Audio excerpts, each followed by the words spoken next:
This is Scott's Lane Ray. Reroute back straight alert. Head down there. Honduras and Brighton.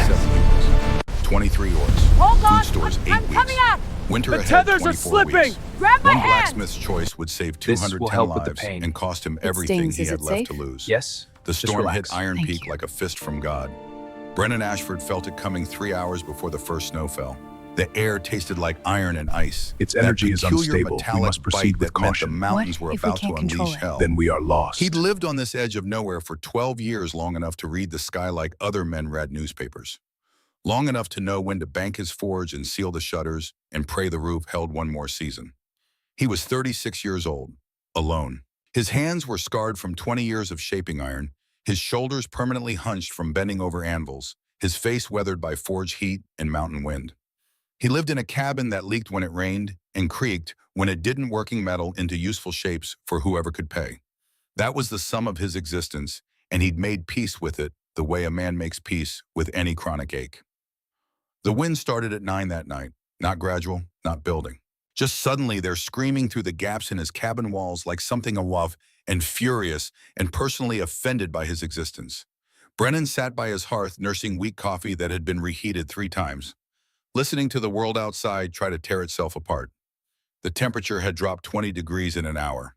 His breath fogged, even inside, even with the fire going, even wrapped in the heavy wool coat he wore indoors during winter. The coffee tasted like burnt dirt and regret. He drank it anyway. Outside, the storm intensified. Snow began to fall, not the gentle Montana dusting, but the kind of blizzard that buried fences and killed livestock and made men disappear between their house and barn. The kind that reminded you the mountains didn't care whether you lived or died, that nature had no obligation to your survival, that you were small and temporary, and the cold was eternal. Brennan should have stayed put, should have waited it out like every other sensible soul in Iron Peak, should have added another log to the fire and pulled his blanket tighter and let the storm rage itself to exhaustion. But Brennan Ashford had never been accused of excessive sense. Around 11 he heard it, faint, almost lost in the howl of wind and the rattle of his roof tiles coming loose. A cry, human or orc, he couldn't tell. Distance and storm swallowed the specifics, turned it into just sound, just someone in trouble. But it came from the direction of the ravine, that deep slash in the earth where the settlement ended and the wild began, where the ground dropped 40 feet into rocks and frozen mud and death. He stood. His joints protested with the particular complaint of a body that had worked too hard for too long. Blacksmith work aged a man's body faster than years turned 36 into 50 in the muscles and bones, even if the face stayed relatively young. He pulled on his heavy coat, the one with the burns from flying sparks, and the patches where he'd repaired tears with whatever fabric came to hand. Wrapped a scarf across his face until only his eyes showed. Grabbed the coil of rope from his workshop, tested the knots even though he'd tied them years ago, and they'd never failed. The cold hit him like a physical blow when he opened the door. -15 may be worse with the wind chill, the kind of cold that turned exposed skin to leather in minutes and breath to ice crystals that hung in the air like frozen ghosts. The kind that made your lungs hurt with each inhalation, made your teeth ache, made you understand on a cellular level why hypothermia victims eventually just lay down in the snow and went to sleep. Brennan lowered his head and pushed forward one boot after another, following the sound he wasn't sure he'd actually heard or maybe just imagined, because his brain was already starting to freeze and make up stories to fill the void. The world had become white chaos, no up, no down. Just wand and snow, and the terrible certainty that this was how people died, wandering 20 feet from their door and never finding their way back. Their frozen bodies discovered in spring thaw with surprised expressions on blue faces. But the cry came again, clearer now. Definitely from the ravine. Definitely desperate. Definitely real, unless he was already hypothermic and hallucinating, which was possible but didn't change what he had to do. Brennan reached the edge and dropped to his knees, the wind trying to shove him over into the darkness below. He peered down into a void cut by swirling snow, seeing nothing but black and white chaos, hearing nothing but wind that sounded like screaming, or maybe actual screaming that sounded like wind. Then he saw green, a patch of color in all that monochrome hell. Movement. Someone clinging to a ledge 15 feet down the earth, crumbling beneath them, with each gust sliding inch by inch toward a drop that would mean broken bones at best and a frozen death at worst. Cedars. An orc. Brennan knew it from the size, from the shape visible through the snow. 7 feet tall, even hunched over in desperate survival posture. Broad shoulders fighting to hold onto mud and stone, that offered no purchase, no safety, no reason to believe the next second wouldn't be the fall. He couldn't see a face, couldn't tell if it was male or female, couldn't determine age or intention or anything except that someone was dying down there and he was watching it happen. Most people in Iron Peak would have walked away, would have told themselves the storm made it impossible to help, that orcs were dangerous anyway, that this was natural selection doing its work, that no one would blame them for choosing survival over suicidal heroics. Brennan wasn't most people. He tied the rope around the nearest pine tree, a thick old grandfather that had probably seen 100 storms like this and would see 100 more after he was dead. Tested the knot twice, then 3 times because his fingers were already numb and mistakes now meant death. Then lowered himself over the edge into the screaming dark. The descent nearly killed him in the first 10 seconds.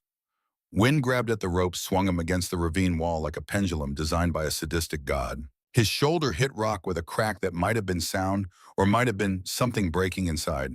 Pain shot down his arm, white-hot and immediate, but he kept going because letting go meant falling, and falling meant dying, and he'd survived 12 years of deliberate isolation precisely because he refused to die stupidly. Hand over hand, boots scrambling for purchase on ice-slick stone, rope burning through his gloves, which was good because it meant friction, and friction meant control. The orcs saw him coming, started to pull away, thinking this was an attack, thinking humans didn't rescue orcs in storms or any other time. "Stop fighting!"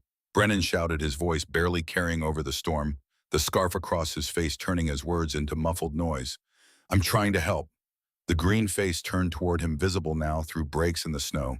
Female, he realized. Amber eyes wide with shock and suspicion and the particular desperation of someone who'd accepted death and now had to reconsider. Blood ran from a gash above her left eye, already freezing, and dark tracks down her cheek, making her look like she'd been crying rust. She was slipping. The ledge crumbled more with every second, dirt and ice cascading into the darkness below, with sounds like whispered threats. "Give me your hand," Brennan yelled. She hesitated. In that moment of hesitation, the entire ledge gave way. Brennan lunged without thinking, caught her wrist with both hands. The impact nearly tore his arms from their sockets, would have if his shoulders weren't built from 2 decades of swinging hammers. 220 pounds of falling orc warrior jerked to a stop, and Brennan's grip was all that stood between her and the rocks 40 feet below that would break her into pieces. His shoulders screamed. The rope bit into his waist through his coat, hard enough to bruise ribs. His boots found a foothold on a rock outcropping that might have been solid or might have been about to give way, but was all he had. He braced, every muscle burning, lungs heaving, the cold air stabbing into his chest like knives made of winter. "Climb," he gasped. "Use me as a ladder. Climb now." She stared at him for one more heartbeat. An orc staring at a human who'd just saved her life, when every instinct said this had to be a trick, had to be a trap, had to be anything except what it decided. This was the moment to end. One decided this was the moment to end one more human. Her boot caught his thigh hard enough to leave a bruise the size of a dinner plate. Then his ribs knocking the air from his lungs. But he held position, gave her something solid to leverage against, became an anchor point in all this chaos. Together they clawed their way up that rope. Brennan pulled with arms that had shaped iron since he was 16, with shoulders that had lifted anvils and swung sledgehammers and done the kind of work that built functional strength instead of the decorative kind. She climbed in with the desperation of someone who refused to die in a storm, who'd survived a war, and too many years after to let weather be the thing that finally took her down. The wind tried to kill them both, grabbed at them like invisible hands determined to pull them off the rope, to send them spinning into the dark. The cold tried to freeze their fingers, to make them too numb to hold on, to convince them that letting go would actually feel good, would be warm, would be rest. The rope groaned and stretched but held. They reached the top and collapsed in the snow, breath coming in ragged gasps that hurt like breathing ground glass. Brennan lay on his back, chest heaving, ice forming in his beard, where his breath had frozen his shoulder, definitely damaged in ways he'd regret tomorrow if he survived tonight. Every part of him hurt, with the special intensity of pain that came from pushing the body past its limits and into the red zone where permanent damage lived. The orc lay 3 feet away, breath coming in ragged gulps that turned to fog, blood still streaming from her head, wound her left arm hanging at an angle that suggested broken or dislocated. He couldn't leave her here. She'd freeze in minutes, would be a green ice sculpture by morning, would be something the scavengers found in spring, with empty eyes and a story no one would ever know. "Can you walk?" he asked, the words coming out slurred through numb lips. She turned her head, slowly studied him through narrowed eyes that were calculating odds, deciding if this was trap or miracle or something else entirely that she hadn't encountered before. "Yes," she said finally. Her voice was low, rough, with a guttural accent that turned the simple word into something that had edges. "I can walk." "Then walk, my cabin. 200 yards that direction. Follow me or die here, your choice." He didn't wait for an answer. Just pushed himself up on arms that shook with exhaustion, forced his legs to work even though they wanted nothing more than to stop, started trudging through knee-deep snow that grabbed at his boots like it wanted to keep him, like it resented his leaving. He heard her behind him after 10 steps, heavy footfalls, labored breathing, the sounds of someone using their last reserves running on fumes and will, and the small stubborn part of any living thing that refuses to quit even when quitting would be easier. His cabin appeared through the white like a miracle, a squat shadow with light leaking around shutters, warmth and safety 20 feet away. That might as well have been 20 miles for how difficult those last steps were. They made it to the door and Brennan shoved it open, practically falling inside, the orc stumbling in after him with the grace of a falling tree. The door slammed shut. The wind scream became muffled. The sudden absence of cold felt like being wrapped in the warmth of the forge after a winter morning, felt like the best thing he'd experienced in 12 years of measured experiences.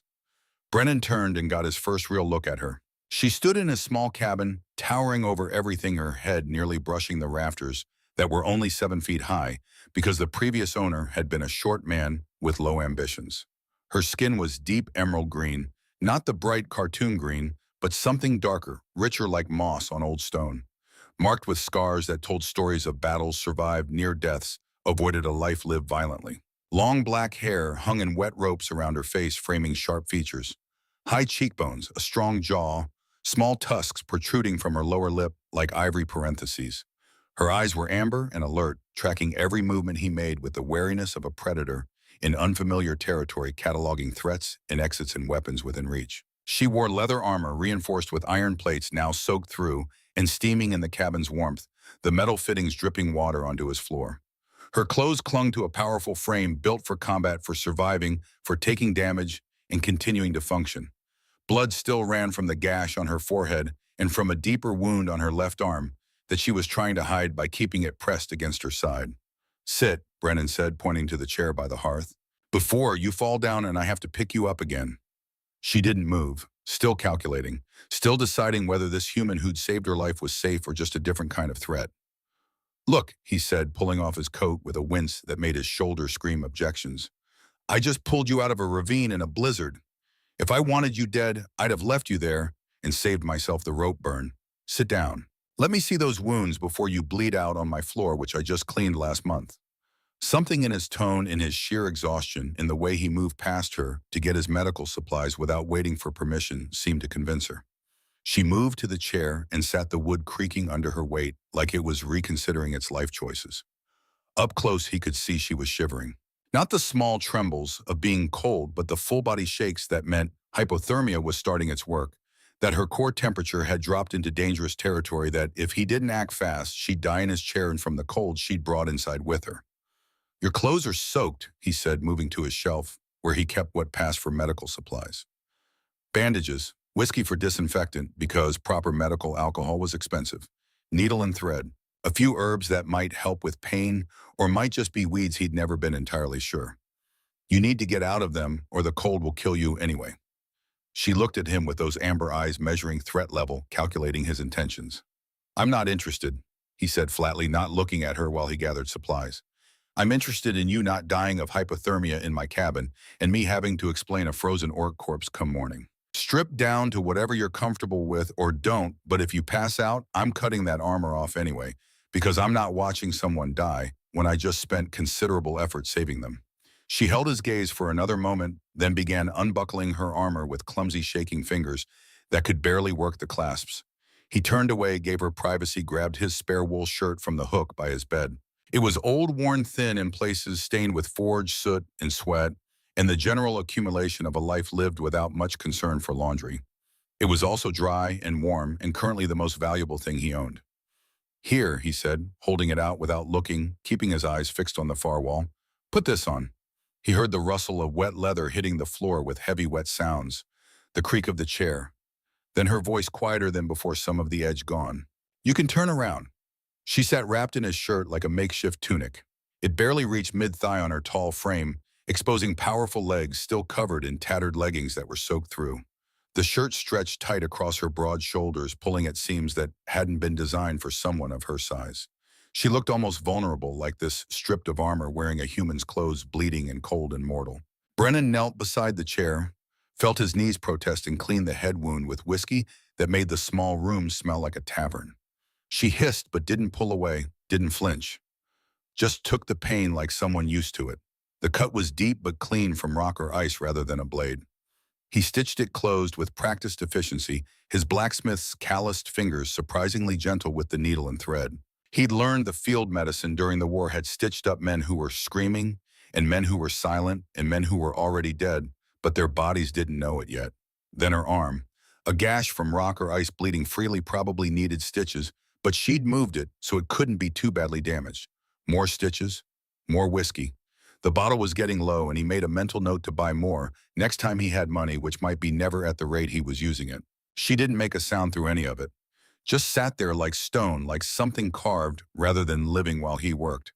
The only sign she felt anything was the way her jaw muscles tightened, the way her hands gripped the chair arms hard enough to leave marks in the wood. When he finished, he wrapped both wounds in clean bandages that had been washed and boiled and were probably the cleanest things in his cabin. Then he made her drink water from his one good cup, the metal one that didn't leak. She obeyed mechanically, her body starting to shut down now that the adrenaline was fading, the crash after survival kicking in the way it always did. He'd seen it before during the war. Men who fought brilliantly and then afterward just collapsed their bodies, finally acknowledging the trauma now that the immediate danger had passed. Sleeping, he said. You can have the bed, I'll take the floor. No, she managed, her voice starting to slur with exhaustion. I'll sleep here, by the fire. Suit yourself. He threw blankets over her, his good wool ones that he usually saved for the coldest nights, built the fire higher until the hearth roared with heat that would keep her alive through the night. Then he collapsed into his own chair on the other side of the hearth, too tired to take off his wet boots, too tired to do anything but sit there and listen to the storm rage outside and feel his shoulder throb in time with his heartbeat. He'd just saved an orc's life, 12 years after the war that had taken his sister Sarah. 12 years of carefully maintained distance from anything that reminded him of those years, from anyone connected to the violence that had defined his 20s and stolen his family. And tonight, without thinking, without planning, without any of the careful consideration he usually applied to everything, he'd risked his own life to save one. Across the fire, the orc's breathing deepened, settled into the rhythm of exhausted sleep, the kind that came after the body had been pushed to its absolute limit and beyond. Brennan closed his eyes and let the darkness take him. Let unconsciousness pull him under like water. Let himself stop thinking for a few hours about what he'd done and what it might mean. He woke to the smell of coffee. Real coffee, not the weak substitute he usually made by reheating grounds 3 times. The smell was rich and strong and impossible, which meant he was either dead or hallucinating, or the orc had found his emergency supply that he'd been saving for a special occasion that never came. For a moment, that seemed like the most impossible part of last night. Not the rescue, not the storm, but someone making good coffee in his cabin. Then the previous night crashed back in full detail, and he opened his eyes wincing at the bright morning light that filtered through cracks in the shutters. His shoulder was a ball of fire. His hands were torn from rope burn. His entire body felt like it had been used as a hammer's practice target. The storm had passed. His cabin was freezing, despite the banked fire, the temperature having dropped overnight into the realm where metal would burn your hand if you touched it wrong. And there in his cramped kitchen alcove stood the orc woman, moving with surprising grace for someone who'd nearly died hours ago. She had his kettle on the fire, had found a secret coffee stash, and was brewing a pot that smelled like heaven. Still wearing his shirt, her hair still damp bandages, white against green skin. She moved like a warrior even in domestic tasks, efficient and alert, and aware of her surroundings in a way that spoke of years spent expecting danger. Brennan sat up slowly, every muscle protesting. Definitely torn something in his shoulder. The orc heard the movement, turned. Her amber eyes met his across the small space, and he saw something different in them now. Not suspicion exactly, but assessment. Recalculation. You're awake, she said. Good, we need to talk. Her voice was steady now, commanding. The vulnerability of last night had been locked away behind walls of authority and control, put in whatever box she kept emotions in, so they wouldn't interfere with function. Coffee first. Brennan said, his throat rough like he'd been swallowing sand. She poured 2 cups, brought them over in his mismatched containers. The cups looked tiny in her large hands like child's toys. She handed him one, and he wrapped his fingers around the warmth, breathed in the steam that smelled like civilization and comfort, and the kind of small luxuries he usually denied himself. They sat in silence for a moment, drinking, taking measure of each other in daylight. She studied his cabin with the eyes of someone used to assessing value, seeing the poverty, the tools instead of possessions, the patched walls and leaking roof, the life of a man who worked hard and barely survived. Her gaze lingered on his hands and noting the scars and calluses of a blacksmith. On his face, probably seeing the permanent squint from years of staring at forge fires. On the empty spaces where photographs or personal items might have been, if he was the kind of person who kept such things. I remember, she said, finally breaking the silence. The ravine, the storm. You pulled me up, brought me here. You were slipping, would have fallen. Yes. She paused, seemed to be choosing her words carefully.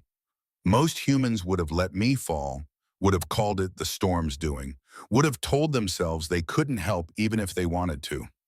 Brennan shrugged, immediately regretting it as his shoulder sent up a flare of pain. Maybe I'm not most humans. Clearly. She took another sip of coffee, and he noticed she drank it black, no sugar, the same way he did. Do you know who I am? No idea. You're an orc who nearly died in a ravine, that's all I know. My name is Kara Ironhide. I lead the orc merchant caravan that controls most of the grain routes into Iron Peak. My people supply 60% of your village's food stores. That got his attention. Brennan looked at her again, really looked, seeing not just the warrior, but the leader. The merchant prince who held Iron Peak's survival in her hands. The person everyone complained about, but no one could do without. You're the one everyone complains about, he said. The orc who charges too much for wheat. A faint smile touched her lips, brief as lightning. I charge fair prices in dangerous times. Your people simply don't like being dependent on orc generosity. They remember when we were enemies and forget that we're now the only thing keeping them fed through winter. Can't blame them. We spent a decade killing each other. Hard to forget that just because someone signs a treaty. The war ended 12 years ago. The war never ends, Brennan said quietly, looking into his coffee like it might have answers. It just stops making noise for a while, goes underground, waits. She studied him over the rim of her cup, amber eyes sharp with intelligence. You lost someone. I can hear it in your voice. Everyone lost someone. What were you doing out in that storm alone? The deflection was obvious, but she allowed it. Let him keep his grief private for now. Scouting. My caravan was supposed to arrive yesterday, but the storm scattered us across the passes. I went ahead to find the best route through to make sure the way was clear. The ground gave way. She gestured to the bandages on her head and arm. The rest you know. Your people will be looking for you. They will. They'll find me today once the road's clear and they can mount a search party. She set down her cup with deliberate care. Which brings me to why we need to talk. You saved my life, Brennan Ashford. He blinked, surprised she knew his name. How? I make it my business to know who lives in the settlements I supply. You're the blacksmith who lives alone at the edge of the village, who fixes tools for anyone regardless of species, who charges fair prices and never causes trouble, who never asks for favors and never gets involved in village politics, who lost a sister named Sarah in the last year of the war. The mention of Sarah's name was like a knife between his ribs, sharp and unexpected. Brennan's jaw tightened, his hands clenching around the coffee cup hard enough that the metal bent slightly. Don't, he said, the word coming out harder than he intended. I'm not trying to hurt you. I'm explaining why what you did last night matters. In orc culture, a life debt is sacred. You risked your life to save mine when you had no obligation to do so, when most of your people would have celebrated my death. That creates obligation on my part. She reached into a pouch at her belt, one of the few pieces of her gear she must have salvaged or from the wet pile of armor on his floor, pulled out a small leather bag, set it on the table between them with a heavy thud, the sound of metal on metal of weight that meant value. Gold, she said simply, 50 coins. Enough to fix your roof before the next storm. Enough to buy new tools, quality iron instead of the scrap you work with. Enough to replace that forge I saw rusting outside. Enough to live comfortably for a year, maybe 2, if you're careful with it. It's yours. Payment for my life. Brennan stared at the bag. 50 gold coins. He'd never seen that much money at once in his entire life. Never would again, probably, unless he found some fantasy treasure or won a lottery that didn't exist. It sat there between them on his rough wooden table, ordinary leather, containing extraordinary possibility. He could fix the roof before the next storm came through and turned his cabin into an indoor waterfall. Could buy quality iron instead of working with scrap metal, scavenged from broken tools and discarded wagon wheels. Could eat real food instead of stale bread and weak soup and whatever he could hunt or forage. Could stop scraping by on the edge of poverty and actually live with some small measure of comfort. Could maybe stop working 18-hour days just to barely survive. Could rest. Could have something approaching a life instead of just existence. His father's voice echoed in his memory, worn thin by dying by cancer, eating him from the inside with systematic cruelty, but still clear in the way important things stay clear. Still certain. Your worth isn't in your purse, son. It's in your character, in what you do when no one's watching, in what you choose when choosing costs you something. Brennan pushed the bag back across the table toward Kara. The leather scraped against wood, the coins inside clinking with the sound of refused fortune. No, he said. She blinked, and for the first time since she'd woken, she looked genuinely surprised. No, I didn't pull you out of that ravine for gold. I didn't save your life so I could profit from it. I did it because leaving you there would have haunted me more than poverty ever could. Because doing the right thing is enough. Because I don't need to be paid for basic human decency. Kara stared at him like he'd started speaking a foreign language, like he'd just claimed the sky was green and water flowed upward. Her amber eyes searched his face, looking for the trick, the angle, the hidden price that every transaction had, because nothing was ever truly free. Everyone has a price, she said slowly, like explaining something to a child. Everyone wants something. Power, security, comfort. What do you want, Brennan Ashford? Name it, and if it's in my power, it's yours. Coffee and you out of my shirt by noon, Brennan said. He stood his shoulder, protesting the movement with sharp stabs of pain, and moved to the window. Pulled back the shutter to look at the snow-buried world outside, pristine and white and deadly beautiful.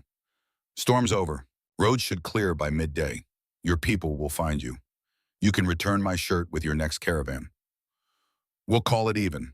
Behind him he heard her stand, felt her presence in the small space. Large, powerful, confused in a way that powerful people rarely were. You're serious, she said, and it wasn't a question. You're actually refusing. I'm actually refusing. Do you know what kind of power I have in this region? What I could do for you if you accepted? What doors I could open? What opportunities I could provide?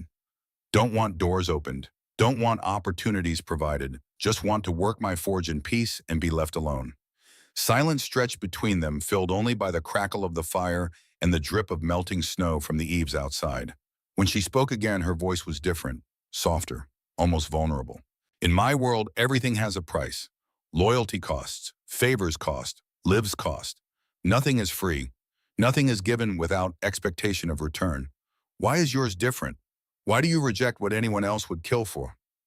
When Brennan turned from the window to face her, this woman who held his village's food supply in her hands, who could make them starve or feast with a word, who'd built power from the ashes of war and maintained it through 12 years of uneasy peace. Because I've seen what gold does to people, he said, meeting her eyes. I saw it during the war. Officers selling out their own men for a handful of coins. Merchants profiteering while soldiers starved. People forgetting every principle they claimed to hold the moment the price got high enough.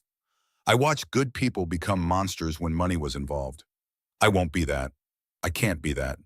He paused, organizing thoughts he rarely put into words. My father raised me to believe that a man's worth isn't measured in what he owns, but in what he does when the owning doesn't matter. He died penniless, but he died with his integrity intact, and that's the only inheritance that matters to me. So no, I don't want your gold. I don't want to be in your debt or have you in mine. You were dying, I helped. That's what decent people do. End of story. Kara Ironhide, merchant leader, controller of grain, routes wielder of economic power that could crush settlements or save them, stood in his worn shirt in his poor cabin and looked at him like she was seeing something she'd thought extinct. Like she was seeing something that made no logical sense in her carefully calculated world where everything was transaction and nothing was gift. I need to tell you something, she said, finally, her voice quiet. Your village elder, Wade Grimwood. He approached me last month with an offer, 100 gold coins for exclusive grain, rights to Iron Peak, to cut out the other orc merchants. to give him control over who eats and who doesn't in your settlement. Brennan felt ice settle in his stomach, cold that had nothing to do with the temperature. You took it? Of course not. It was a bribe disguised as business. He wanted to own my supply lines, which meant owning me, which meant controlling the entire settlement's survival. I refused. She paused, something flickering in her amber eyes. You're the first human in Iron Peak who didn't want something from me, who didn't see me as green skin with valuable cargo, who saw me as a person worth saving even when saving me cost you. That's, she searched for words. That's rare. Rarer than gold, rarer than anything I've encountered in 10 years of running this caravan. She picked up the leather bag, tucked it back in her pouch with movements that spoke of finality. The money disappeared like it had never existed, like the possibility of wealth had been a dream they'd both had and now woke from. I apologize, she said formally. I didn't mean to insult your pride by offering payment. In the clans, we pay debts swiftly or they fester like infected wounds. We don't understand the concept of selfless action. But you're not clan, you're something else entirely. She moved to gather her armor, still damp but wearable, started buckling it on with practiced efficiency that spoke of years doing this. Brennan turned away again, gave her privacy even though she didn't seem to care about his presence, just focused on the mechanical task of putting herself back together. Wait, he said, stopping her before she reached the door. He went to his shelf, found what he was looking for, wrapped it in cloth. Take this, he said, holding out the bundle that felt too light to matter, but mattered anyway. It's not much, but the roads are still dangerous, even with the storm past. You'll need food. Inside was half a loaf of bread, some dried meat that was more salt than substance, a chunk of cheese that had seen better months, maybe a third of his remaining supplies until he could get to the market, assuming the market had anything to sell, which was never guaranteed. She stared at the offering, this woman who controlled caravans and commanded warriors, and wielded power, looking at bread and meat like it was the most confusing thing she'd encountered. You don't have enough for yourself, she said. I'll manage, always do. Besides, you need it more. Long walk back to your people. She took the bundle, her large fingers gentle with the small package, treating it with more care than she'd probably treated the gold. When she looked at him, something had shifted in those amber eyes. Something that looked almost like respect, or maybe the beginning of understanding that the world contained types of strength she hadn't accounted for. Thank you, she said quietly, the words carrying weight that simple gratitude didn't usually have. For everything. For seeing me, for saving me, for teaching me that some humans still remember what honor means. Just don't die on the way back to your caravan. Would hate to have wasted good stitching and better coffee. That actually got a smile from her. Brief, barely there, but real. She moved to the door, paused with her hand on the latch, reached up to her neck and removed something hanging there on a leather cord that looked old and worn and important.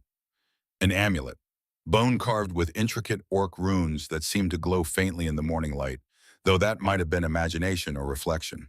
This, she said, pressing it into his palm where it was warm from her body heat, is a token of debt in my culture. Show it to any orc in these parts and they'll know you're under my protection. Even Wade Grimwood won't touch you without answering to me and my entire caravan. The amulet was surprisingly light despite looking heavy, the bone smooth from years of wear, the runes cut deep and filled with something dark that might have been ink or might have been blood. I don't need protection, Brennan said, though he didn't try to give it back. Perhaps not, but you have it anyway. Debts must be repaid, Brennan Ashford. If you need me, use it. Someone will always come. That's my oath on my clan's honor. She pulled his shirt over her head, handed it back with care, standing there in just her leather armor and leggings, steam still rising from the damp material in the cold air. I'll return this properly, she said, touching the shirt, with my next caravan, along with something less improvised and more fitting. Then she was gone, stepping out into the snow-bright morning, her footsteps crunching away toward the settlement proper, where her people would be searching, where her life of trade and power and careful calculation waited. Brennan stood in his doorway, holding the amulet, watching her disappear into the distance, until she was just a dark shape against all that white, then nothing at all. He looked down at the bone token in his palm. The runes caught the light, seemed to pulse with their own inner warmth, though that was probably just his cold, numbed fingers playing tricks. For the first time in 12 years since Sarah died, and the world stopped making sense since he'd decided that isolation was safer than connection, and solitude hurt less than loss, he felt a spark of something beyond mere survival. Something that might have been connection, or curiosity, or the dangerous beginning of caring what happened to someone who wasn't him. He went inside, closed the door against the cold, hung the amulet around his neck where it settled against his chest like a second heartbeat, and tried very hard to forget that anything had changed. It didn't work. 3 days later, his carefully maintained world exploded. The rumors started immediately, the way rumors always did in a village of 200 souls where secrets died at birth, and gossip was the primary form of entertainment. By evening of the first day, everyone knew Brennan Ashford had pulled the orc merchant leader from the ravine during the storm. By the second day, the story had grown teeth and claws and implications. He'd saved her for favors. He'd made a deal with the orcs. He was playing both sides for profit. He was a traitor to his own kind. Brennan ignored it all and worked his forged hammering iron into useful shapes and trying not to think about amber eyes, or the weight of gold he'd refused, or the bone token that hung around his neck under his shirt. The third evening, he made the mistake of going to the Rusty Blade. The tavern was Iron Peak's heart and cancer, both the place where deals were made and grudges nursed, where men drank away the memory of war and pretended they'd moved on while carefully preserving every resentment. Brennan usually avoided it, but his supplies were critically low, and Marcus, the owner, owed him for fixing his wagon axle, which meant credit for food if he could collect. He pushed through the door into warmth and smoke and the smell of cheap ale and cheaper decisions. Conversation stuttered when he entered the way it did in old movies when the stranger walked into the saloon. Faces turned toward him, some hostile, some calculating, none particularly friendly.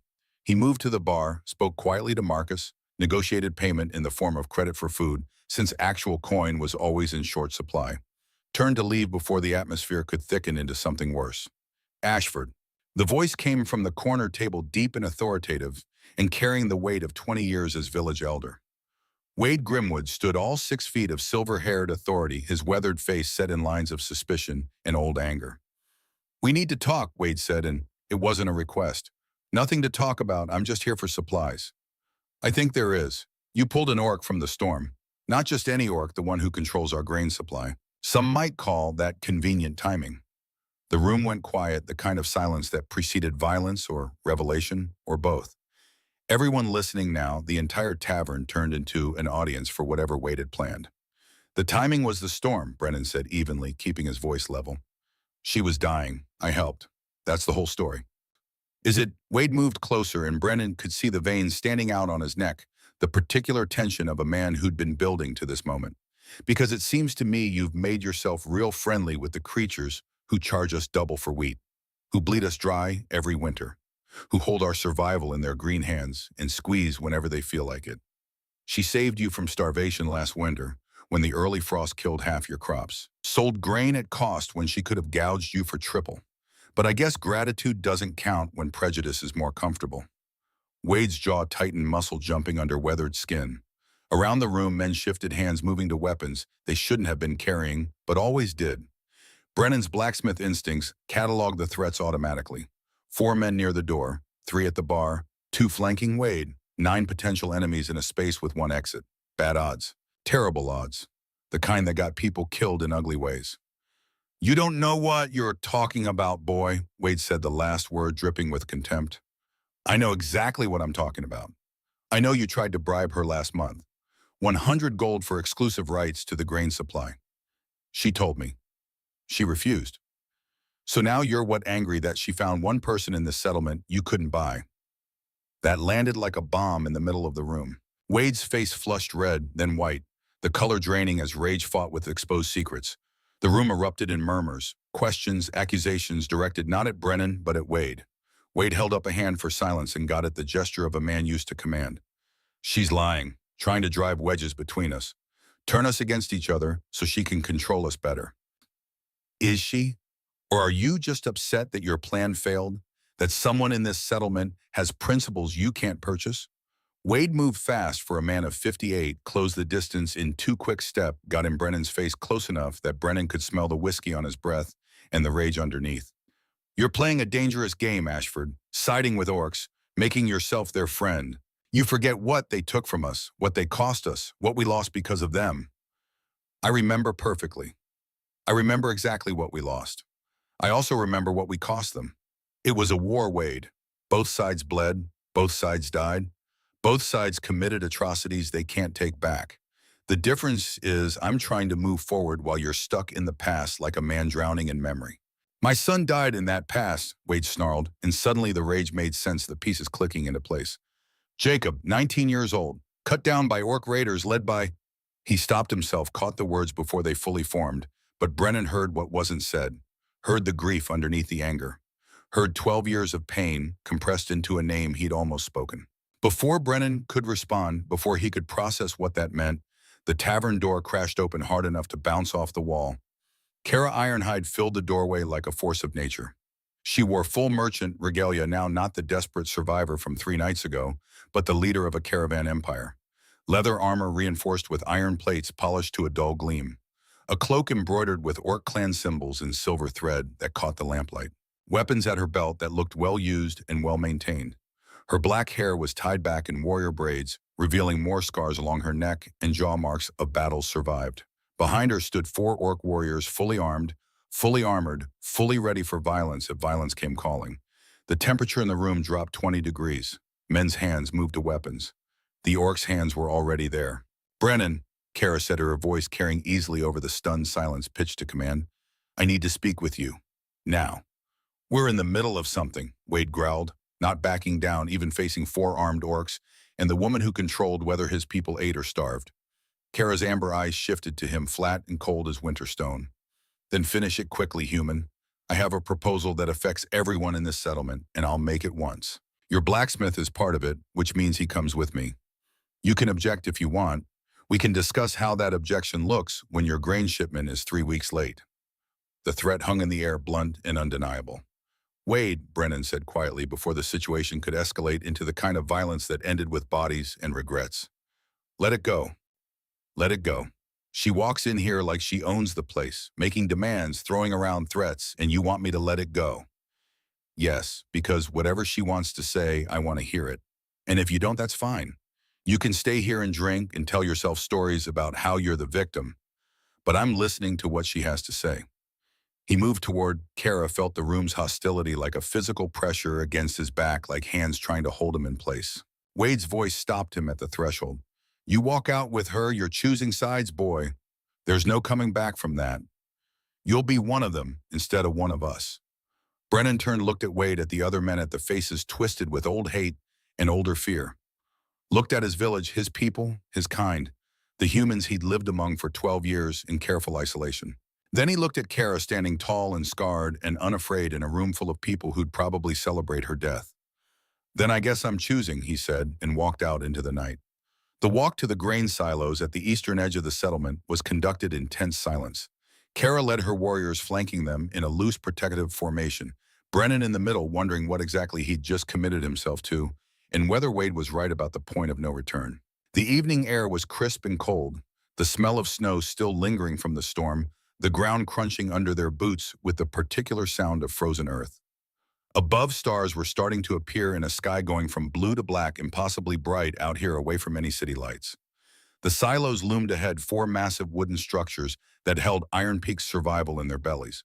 Grain enough to last through winter if rationed carefully, if nothing went wrong, if the math worked out. Guarded by orc sentries who nodded to Kara as they approached, their eyes tracking Brennan with curiosity and suspicion. Kara led him inside the largest building. It was warmer here, the scent of wheat and timber, mixing with lamp oil, and the particular smell of stored food. A makeshift office had been set up in the corner, ledgers and papers spread across a rough table, maps pinned to the wall, showing trade routes and settlements, and the complex web of commerce that kept people alive. "Sit," she said, gesturing to a chair. Brennan sat, feeling his aching body settle with relief. Kara remained standing, pacing like a caged predator, her movements controlled but agitated. One of her warriors stepped forward, a massive orc with gray-green skin and a face that looked like it had been used as a practice target for someone learning to fight with an axe. Scars crisscrossed his features, one running from temple to jaw, another bisecting his right eye, which had gone milky white with blindness. "Commander," the orc said, his voice surprisingly cultured for someone who looked like walking violence. "Are you certain about this human, about bringing him into our confidence?" "I'm certain, Grash. He's proven himself. By pulling you from a ravine that could have been calculation, setting up future leverage." "It wasn't. I offered him gold. He refused." Grash's good eye widened slightly, the orc equivalent of shocked surprise. "He refused gold? 50 coins, turned it down flat, said he didn't save my life for profit." The big orc studied Brennan with new interest like he was a puzzle piece that didn't fit the expected pattern. Unusual for a human. For anyone, Kara corrected, which is why I trust him, which is why he's here. You can stay or go, but either way, this conversation happens. Grash considered for a moment, then moved to stand by the door in a parade rest position that spoke of military training. I'll stay. Someone needs to watch your back, Commander. Especially when you're trusting unusual humans. Kara allowed herself a small smile brief as lightning, then turned her full attention to Brennan. The village is running low on reserves, she said without preamble, direct and businesslike. Winter is coming early this year. The harvest was worse than anyone publicly admits. The human elders, Wade Grimwood, chief among them, are trying to jack up prices on the goods they control. Tools, repairs, labor. They're trying to squeeze us out, make it too expensive for the orc caravans to operate here. Force us to leave. Why would they do that? Brennan asked, though he could already guess the answer. You supply most of the food. Because they think if they can drive us out, they can take control of the grain routes themselves, buy from other orc clans at better rates, or simply force us into such desperate straits that we accept whatever terms they dictate. She paused, her jaw tight. It's a power play, one that will kill half this settlement by spring if it succeeds. What's that got to do with me? I'm just a blacksmith. I don't have power. I don't have influence. I barely have customers. You have something better than power. You have integrity. You can't be bought, which I know because I tried. That makes you unique in this settlement. That makes you valuable. She leaned against the table, her amber eyes locked on his. I'm offering you authority as repayment for my life, mediator for the grain trades. You'll have final say on distribution and pricing. You'll set the rations, determine who gets what, ensure fairness between human and orc interests. It's a position of considerable power. Brennan stared at her like she'd suggested he fly to the moon. You're joking. I never joke about survival. You refused my gold. You refused payment. You refused to be corrupted. That makes you the only person in Iron Peak I can trust to be fair. To both sides. I'm a blacksmith, he repeated as if saying it again would make her understand. I know iron, not trade ledgers. I know how to fix a plow, not how to negotiate food prices. I don't know the first thing about being a mediator. You know honor, she said quietly, the words carrying weight. You know what it means to do the right thing even when it costs you. That's more than most people know. That's what this settlement needs if we're going to survive winter without slaughtering each other. Wade will never accept it. He'll fight this. He already hates me for saving you. This will make it worse. Wade doesn't have a choice. I control the grain supply, my terms or no terms, and my term is you as mediator. She paused, something softening in her expression. But I won't do this without your consent. I'm asking Brennan, not demanding, not forcing. Will you help me save both our peoples from their own stupidity? He should have said no, should have walked away, should have stayed in his forge and let the powerful people play their power games without him. Should have maintained the isolation that had kept him safe for 12 years. But he thought about hungry families, about children who didn't care if the wheat came from humans or orcs as long as it filled their bellies. About 12 years of carefully maintained neutrality that had accomplished exactly nothing except keeping him lonely. My terms, he said slowly, equal shares for every household, human or orc. No exceptions, no favoritism based on species or status or who fought on which side during the war. Just math and fairness. Agreed. And I don't get paid. Not in gold, not in favors, not in political capital. I do this because it needs doing, not because I'm building an empire or accumulating debt. Agreed. And when it's done, when winter passes and spring comes, I go back to my forge and you leave me alone. This is temporary, not a permanent arrangement. Kara smiled and it transformed her face from stern to almost beautiful. That last one I can't promise. But the first two, yes. Absolutely. Deal. She extended her hand across the table, large, green, scarred, powerful. The hand that held control over the survival itself. Brennan looked at it for a long moment, thought about Wade's warning, about choosing sides, about the point of no return. Then he shook it. Deal. Her grip was firm, warm, certain. The grip of someone who made decisions and lived with consequences and didn't look back. What Brennan didn't know, couldn't know, was that across the settlement in the back room of the Rusty Blade Wade Grimwood was having a very different conversation. One that involved 3 trusted men, 2 barrels of oil, and a plan to burn the grain silos to the ground and blame it on Orc's sabotage. The match had been struck. The fuse was lit, and Brennan Ashford, blacksmith and reluctant mediator, had just walked into the center of an explosion that was counting down to detonation. Grash watched from his position by the door, his one good eye tracking the human who'd just agreed to put himself between two peoples who'd spent a decade learning to hate each other. "Commander," he said quietly after Brennan had left to gather his things, "are you certain about this? About trusting him with so much?" "I'm certain, old friend. He could betray you, could use this position to help his own kind." "He could," Kara agreed, "but he won't." "You know how I know?" "How? Because he's the first person in 10 years who saw me drowning and threw me a rope without checking to see if there was profit in it first. Because he's the first human I've met who values principle over survival. Because he's either the most honest man I've ever encountered or the most sophisticated liar. And my instinct says honest." "Your instinct has been wrong before. Not about people. Never about people." She looked at the door where Brennan had exited. "Besides, if I'm wrong, you'll be there to protect me. That's why you're my sentinel, Grash. That's why I trust you to watch my back even when I'm making decisions that look like madness." "This does look like madness, Commander. Giving a human control over our food supply, betting everything on one man's integrity." "I know, but sometimes madness is the only rational response to an irrational situation. Sometimes you have to gamble everything on the possibility that people can be better than their worst instincts." Grash said nothing, just stood there, being a wall of muscle and loyalty and quiet doubt.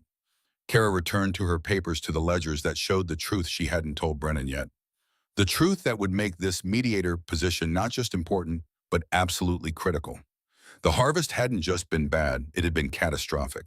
And if they didn't find a way to make the existing supplies last through a winter that showed no signs of being gentle, Iron Peak wouldn't survive to see spring. The math was brutal. The choices were worse, and she'd just handed the most important decision of her life to a man she'd known for 3 days. Either it was brilliance or madness. She supposed she'd find out which when the snow melted and they counted the bodies.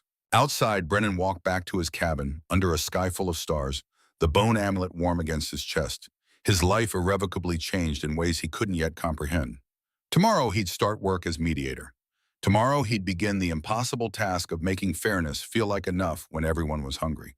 Tomorrow the real test would begin. But tonight he allowed himself one moment of quiet in the cold one breath of mountain air that tasted like snow and pine, and the particular clarity that came from choosing principle over safety. He'd made his choice, crossed his line, picked his side. Now he'd live with the consequences, whatever they turned out to be. The forge had taught him that the strongest bonds were forged in fire, that heat and pressure created strength, that metal had to be broken down before it could be built up into something better. He supposed he was about to find out if the same applied to people, to communities, to the fragile possibility of peace. The stars overhead offered no answers, just cold light from distant fires. Just the reminder that the universe was vast and indifferent, and human problems were small things beneath an infinite skyline. Brennan went inside, closed the door against the dark, and tried to sleep while he still could. The storm was coming. Not weather this time, but something worse. Human rage, orc pride, fear on both sides. And him standing in the middle trying to be the bridge, when bridges were the first things that burned. 2 weeks after Brennan accepted the mediator role, he understood why Kara had looked so desperate when she'd made the offer. The numbers didn't lie, and the numbers were catastrophic. He sat in the grain office at dawn, ledgers spread across the table like accusations, lamp oil burning low, his head pounding from 8 hours of calculation and recalculation, hoping the math would somehow change. It didn't. Mathematics had no mercy, no flexibility, no interest in human survival. Kara stood at the window, watching the sun rise over Iron Peak in shades of pink and gold that were beautiful and completely irrelevant to their situation. Her reflection in the glass looked ghost-like transparent, already fading. She'd been there all night too, double-checking his work, hoping he'd made an error in addition or subtraction or basic logic. He hadn't. Grash stood in the corner, silent as a statue, his massive frame blending into shadows. The big orc had been present for every meeting, every calculation, watching Brennan with his one good eye, like a hawk watching a mouse that might or might not be dangerous. In 2 weeks, Brennan had learned that Grash never spoke unless he had something important to say, never moved unless movement served a purpose, and never stopped evaluating threats. It was unnerving and oddly comforting at the same time. "Say it," Kara said quietly, still staring at the sunrise. Say it out loud so we both know it's real and can't pretend anymore. Brennan rubbed his eyes, looked down at the final tally written in numbers that might as well have been death sentences. The drought last summer destroyed 45% of the wheat crop. The floods in September took another 12% when the irrigation channels overflowed. What's left in storage between your silos and the village reserves is enough for 8 weeks if we ration strictly. Maybe 9 if we cut deep enough that people start losing dangerous amounts of weight. In winter, her voice was steady, but he heard the tension underneath the fear she wouldn't let show. 24 weeks minimum. Could be longer if the spring thaw comes late, which it often does up here in the mountains. Last year, it was 27 weeks. Year before that, 29. The math was simple and brutal and completely unforgiving. 8 weeks of food, 24 weeks of winter, 16 weeks of starvation unless something changed, unless a miracle happened, unless the universe decided to care about 210 souls in a forgotten corner of Montana. Kara turned from the window. In the growing light, she looked older than her 30 years, exhausted in a way that went beyond lack of sleep. The weight of 210 lives pressing down on shoulders that were broad and strong, but still just flesh and bone. The emergency council meets in an hour, she said. They'll want solutions, plans, promises that everything will be fine. We don't have solutions. We have choices, and all of them are bad. We can ration deeper and watch people starve slowly, or we can maintain current rations and run out of food in February with 3 months of winter left. Then we choose the least bad and live with it. She moved to the table, placed both hands flat on the surface like she was trying to hold it down or maybe hold herself up. We implement the rationing system today. Equal shares, no exceptions. Let people hate us now rather than die later. They'll fight it, both sides. Humans will say they grew the grain, so they deserve more. Orcs will say they transported it, so they deserve more. Everyone will have reasons why the rules shouldn't apply to them. Then we make them apply anyway, Grash rumbled from his corner, his voice like gravel rolling down a mountain. Force compliance if necessary. The alternative is everyone dies. Dead people don't complain. Dead people also don't work, don't hunt, don't contribute to survival, Brennan said. We need cooperation, not compliance at sword point. You've never led anyone through famine, human. I have. Cooperation is a luxury. Survival requires hard choices and harder enforcement. He's right, Kara said, and Brennan couldn't tell if she meant him or Grash. We need both, the soft approach and the hard edge. Good mediator and bad sentinel. She looked between them. Can you two work together despite everything? Brennan studied the big orc, this warrior who'd probably killed humans during the war, who looked at him with barely concealed suspicion. Grash stared back, unflinching, his scarred face unreadable. I can work with anyone who's trying to keep people alive, Brennan said finally, even if I don't like him. Feelings mutual, blacksmith. Grash said something that might have been respect flickering in his good eye. I don't trust you, don't particularly like you. But the commander trusts you, which means I won't kill you without excellent cause. That's the best you'll get from me. I'll take it. The emergency council convened in the old meeting hall at 8 in the morning, and Brennan knew they were in trouble the moment he walked in. 30 people crammed inside, breath fogging in the cold because no one wanted to waste fuel heating a space they'd only use for an hour.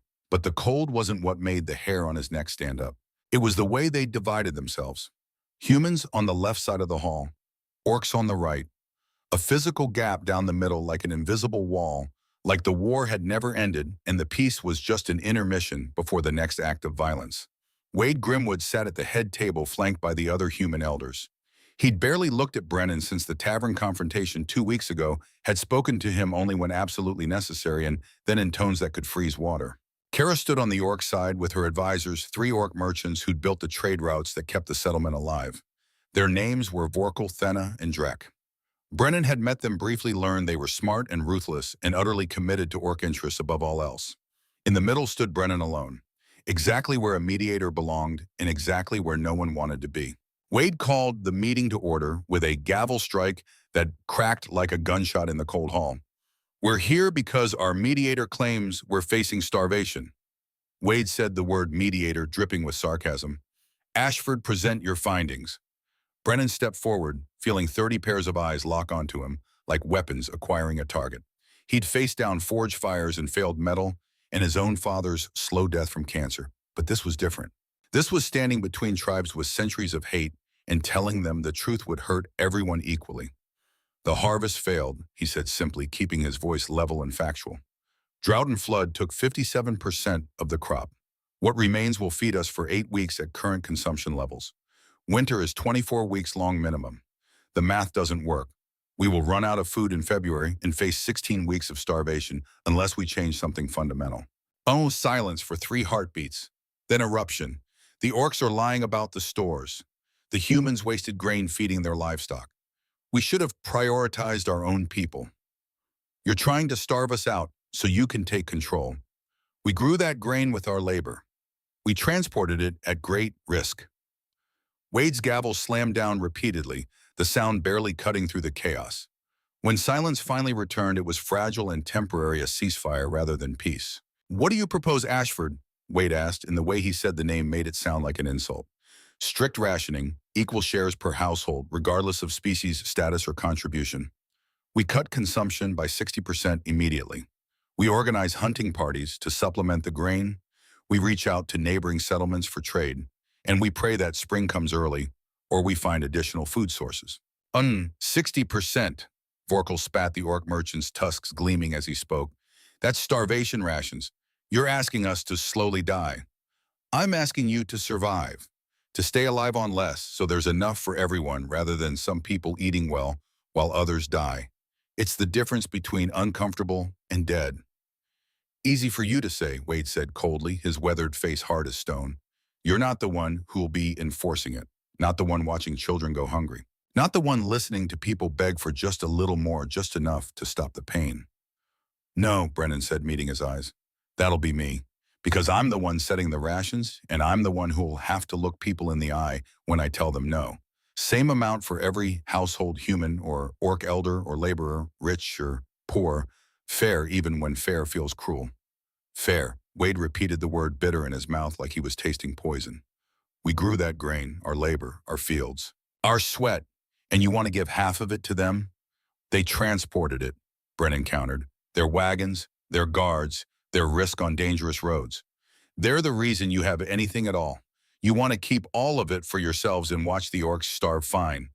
Then who brings next year's seed grain? Who trades for the tools you need? Who maintains the roots that keep you connected to the outside world?" Kara stepped forward, her presence commanding immediate attention. "The mediator is correct. Equal shares or no shares. Those are the terms.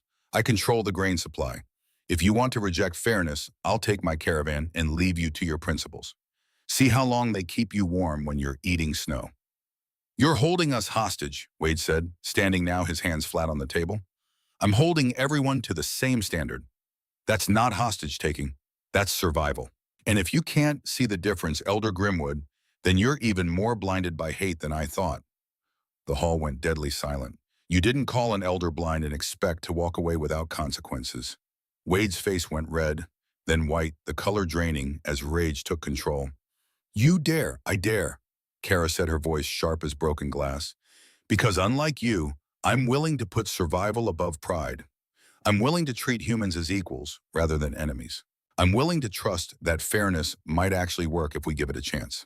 Grash moved from his position by the wall, placing himself between Kara and the human elders, a silent reminder that threats wouldn't go unanswered.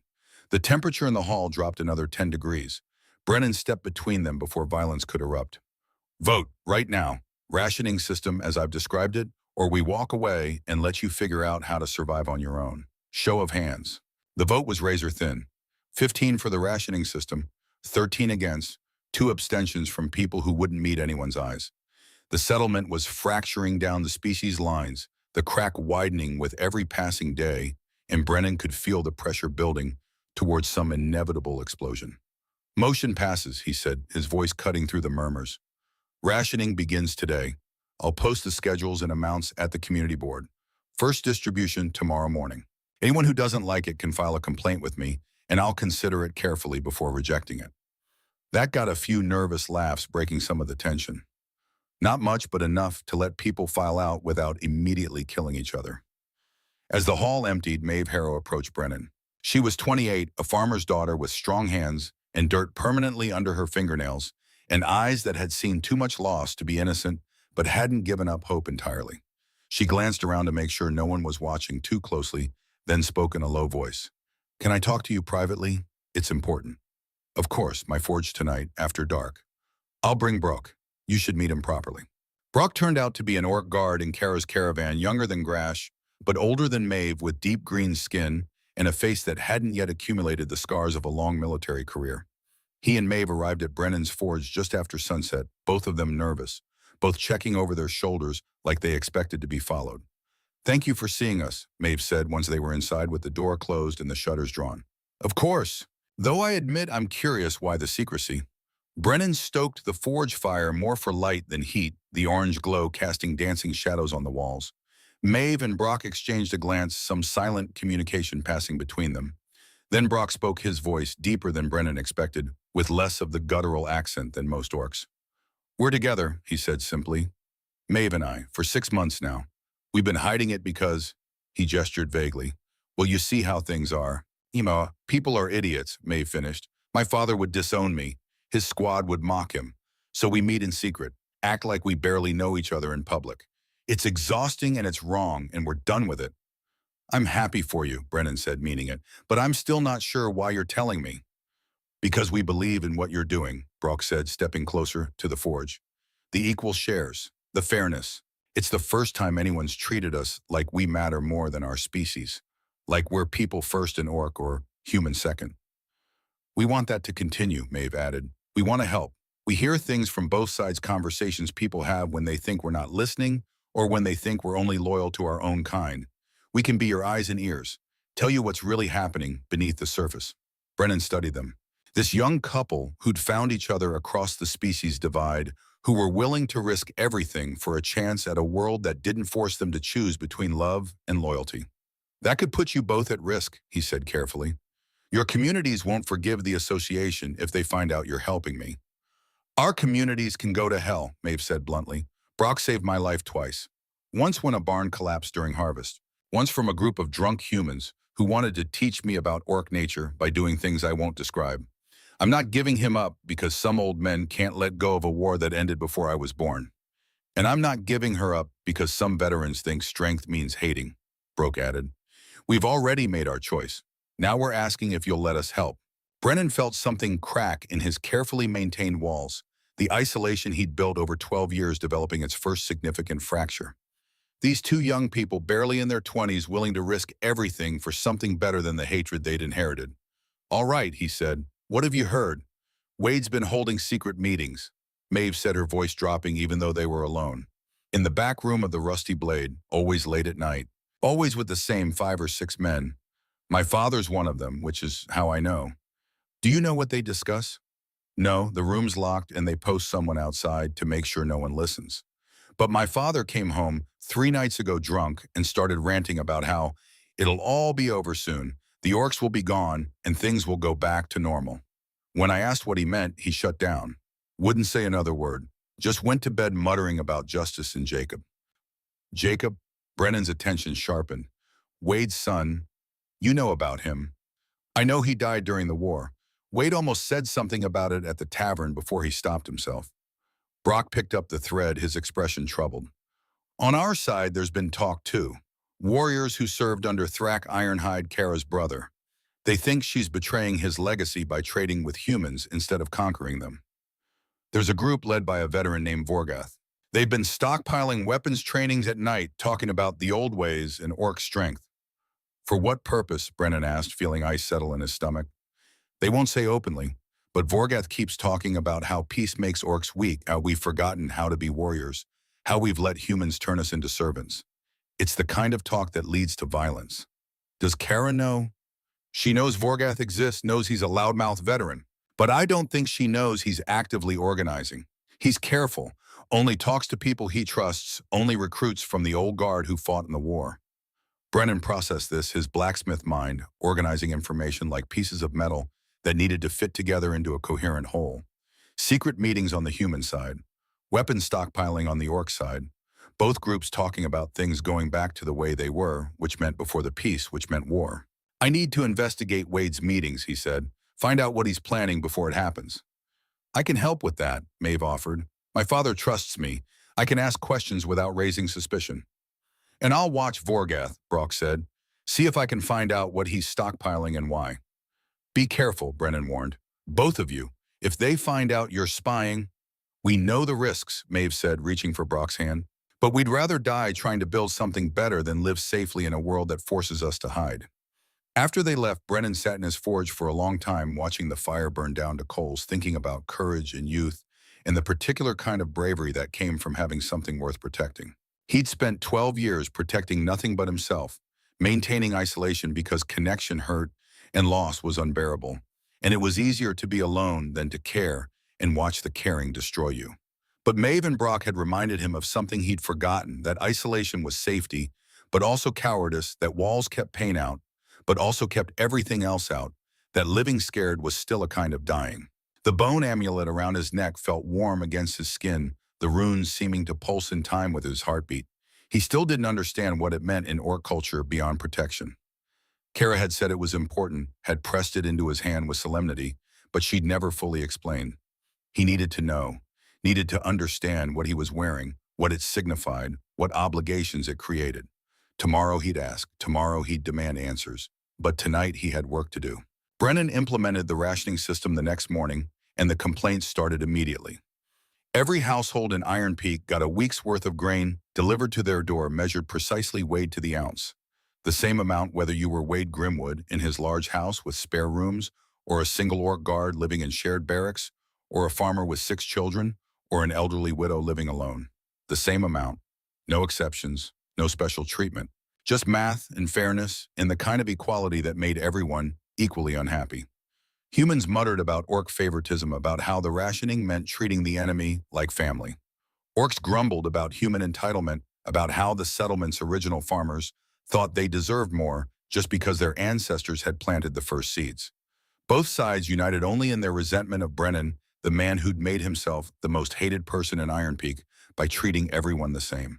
He worked 18-hour days, measuring grain, checking distribution, settling disputes that ranged from legitimate concerns to ridiculous complaints. His forge sat cold and abandoned, his blacksmith work put on hold because there were no hours left in the day. His hands, so used to shaping iron, now pushed papers and balanced ledgers and tried to make fairness feel like enough when people were hungry and scared. Kara worked beside him, teaching him the complexities of trade, the politics of clan honor, the unwritten rules that governed orc society. In return, he explained human farming cycles, soil depletion, the desperation that came from watching your labor yield nothing through no fault of your own. They became a strange team, the merchant leader and the blacksmith, the orc and the human. 2 people from opposite sides of a war trying to build something neither fully believed was possible, but both were too stubborn to abandon. Grash was always there, a silent shadow in the corner, watching Brennan with his one good eye, evaluating, judging, waiting for the inevitable moment when the human would reveal his true nature and betray them all. Late one evening, a week into the rationing, they sat in the grain office reviewing supply reports. The lamp flickered, casting dancing shadows. Outside, snow had started falling again, gentle this time, the kind that made the world quiet and peaceful instead of deadly. "Why do you do it?" Kara asked, suddenly looking up from her ledger. Brennan set down his pen, rubbed his tired eyes. "Do what? This, all of it. You could have said no when I offered the position. Could have stayed in your forge, kept your head down, let someone else carry this weight. Instead, you're here every night, working yourself to exhaustion, making yourself hated by everyone for the crime of being fair. Why? Because someone has to. That's not an answer." He leaned back in his chair, feeling it creak under his weight. "My sister Sarah. She died in the last year of the war. 16 years old. There was a raid on our farm settlement. Orcs came through in the middle of the night, burning, killing, taking prisoners. When the sun came up, Sarah was gone." Kara went very still, her amber eyes locked on his face. "They never found her body." Brennan continued, his voice flat with old grief that had worn smooth from years of carrying it. "Don't know if she was killed there or taken somewhere else. Don't know if she suffered. Don't know anything except she was there when I went to sleep and gone when I woke up. And 12 years later, I still don't know what happened to my baby sister." "I'm sorry," Kara said quietly. Your people did it?" "My brother did it," Kara said, her voice hollow. "Thrak Ironhide. He led raids from 2032 through 2034. Brutal ones. He believed the only way to win the war was to make humans too terrified to fight back. He burned farms, killed civilians, took prisoners who were never seen again. He thought terror was a weapon, and he wielded it without mercy. Brennan's hands clenched into fists on the table, knuckles going white. He died in battle in 2034 summer, cut down by human soldiers during the last major offensive. By some offense, Kara continued. I inherited his caravan, his contacts, his legacy of blood and fear. I can't give you your sister back. Can't undo what Thrak did. Can't apologize enough to make the pain stop. But I can try to make sure no one else loses their Sarah. That's why I built this trade network. Power without violence, survival without slaughter. An attempt to prove we can be something other than what the war made us. You think trade routes erase raids? No, but they're better than the alternative. Better than more Thraks, more burned farms, more missing children whose families never get closure. She paused, something vulnerable crossing her face. I've led this caravan for 10 years, alone. Every decision mine, every consequence mine, every risk and reward and failure landing on my shoulders with no one to share the weight. Do you know what that's like? Leading alone? Brennan met her eyes. Yeah, I know exactly what that's like. Something shifted in the air between them, a recognition. Two people who'd chosen isolation because connection hurt too much, because loss was unbearable, because it was easier to carry everything yourself than to trust someone else and watch them fail or leave or die. The moment stretched fragile as spring ice, then shattered with a crash from outside. Both of them were on their feet instantly, Grash moving to the door with his weapon drawn before Brennan had fully processed the sound. Kara grabbed her axe from where it leaned against the wall, and Brennan snatched up the hammer he'd started carrying since becoming mediator. They ran outside into the cold night air and found chaos. Silo 2 was burning. Not the main structure, not yet, but the overflow storage area attached to the side. Flames licked up the wooden walls, fed by something that burned hot and fast, spreading with a speed that spoke of accelerant rather than accident. People were already forming bucket lines, passing water from the well in a desperate human chain. Humans and orcs working side by side, united by crisis in a way peace never managed to achieve, throwing water onto flames that seemed to laugh at the futility. Brennan grabbed a bucket and joined the line. His shoulder, still healing from the ravine rescue, screamed in protest. He ignored it. Grabbed, passed, grabbed, passed. The rhythm of survival, the music of desperation. Kara appeared beside him, soot already streaking her green skin, her movements efficient and controlled, despite the chaos. Grash organized the orc warriors into a more effective pattern, shouting orders that cut through the panic. They caught it early, thank the gods, or luck, or whatever force sometimes decided to be merciful. The storage area was badly damaged but not destroyed. The grain inside was ruined by smoke and water rendered inedible, but the fire hadn't spread to the main silo. Could have been worse. Could always be worse. But it was bad enough. After the fire was out and the crowd had dispersed, Brennan examined the burn pattern with Grash and Kara, his blacksmith's eye reading the char marks like words on a page.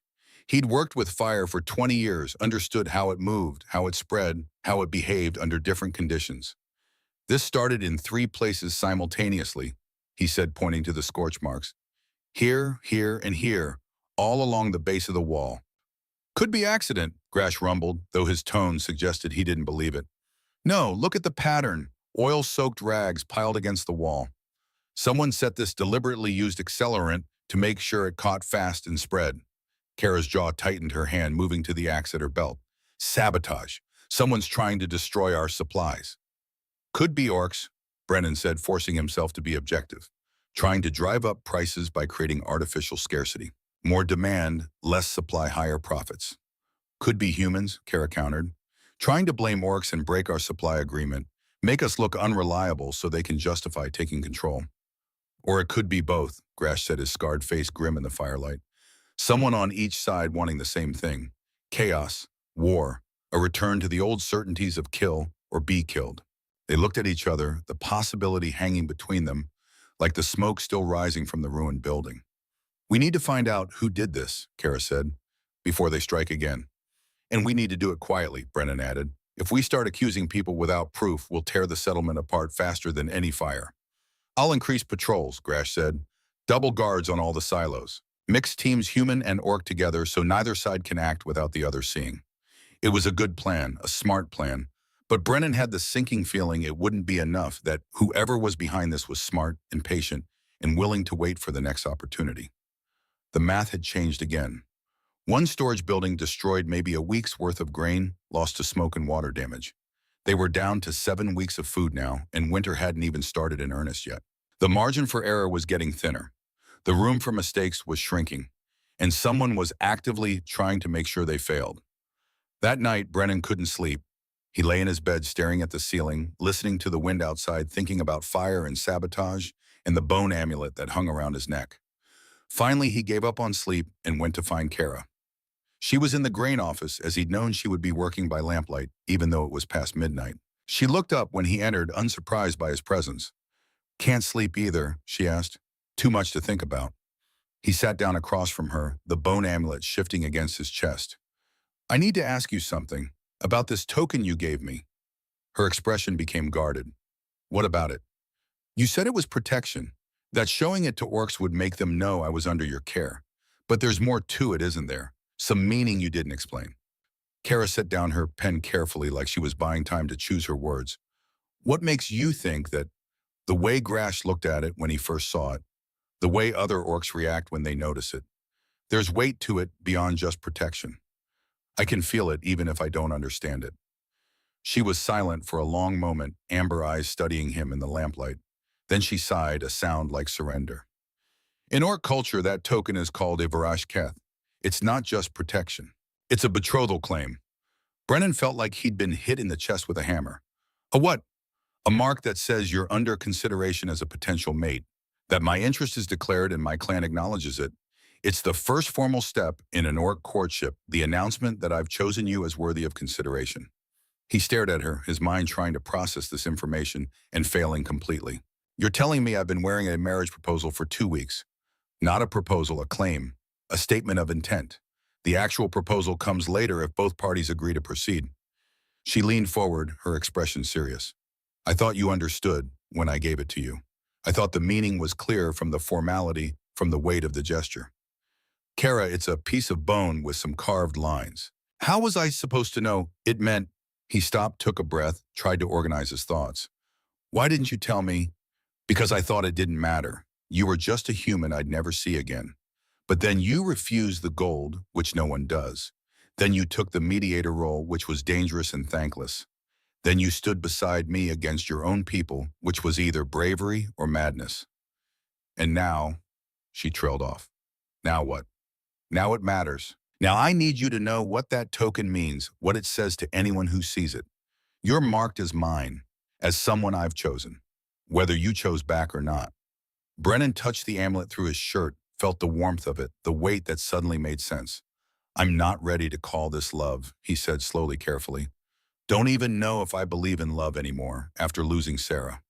After 12 years of being alone, because alone was safer than caring. But I'm not running either. I'm not taking this off, and I'm not backing down from what we're building here. Does that count for something in your culture?" "It counts for everything," Kara said quietly, and there was something in her stories that made his chest tighten. "In orc tradition, wearing the Vorashigeth without rejection is acceptance. You've been wearing it for 2 weeks. That means I've accidentally agreed to a courtship I didn't know I was in." Essentially, yes. Brennan should have been angry, should have felt manipulated or tricked or used. But looking at Kara across the table, seeing the vulnerability beneath her armor of command, he found he couldn't summon the rage. "This is insane," he said, completely. "We barely know each other. True. We're from different species. Obviously. And we're in the middle of trying to prevent a famine while someone actively sabotages our efforts. Also accurate. So this is possibly the worst timing in the history of terrible timing. I won't argue with that assessment." They looked at each other across the table, the absurdity of the situation settling between them. Then unexpectedly, Brennan laughed. Just a short bark of sound, but real. "What?" Kara asked, a smile tugging at her lips. "I'm accidentally engaged to an orc merchant leader while trying to prevent a settlement from starving during a winter that hasn't even started yet. My life has become completely ridiculous.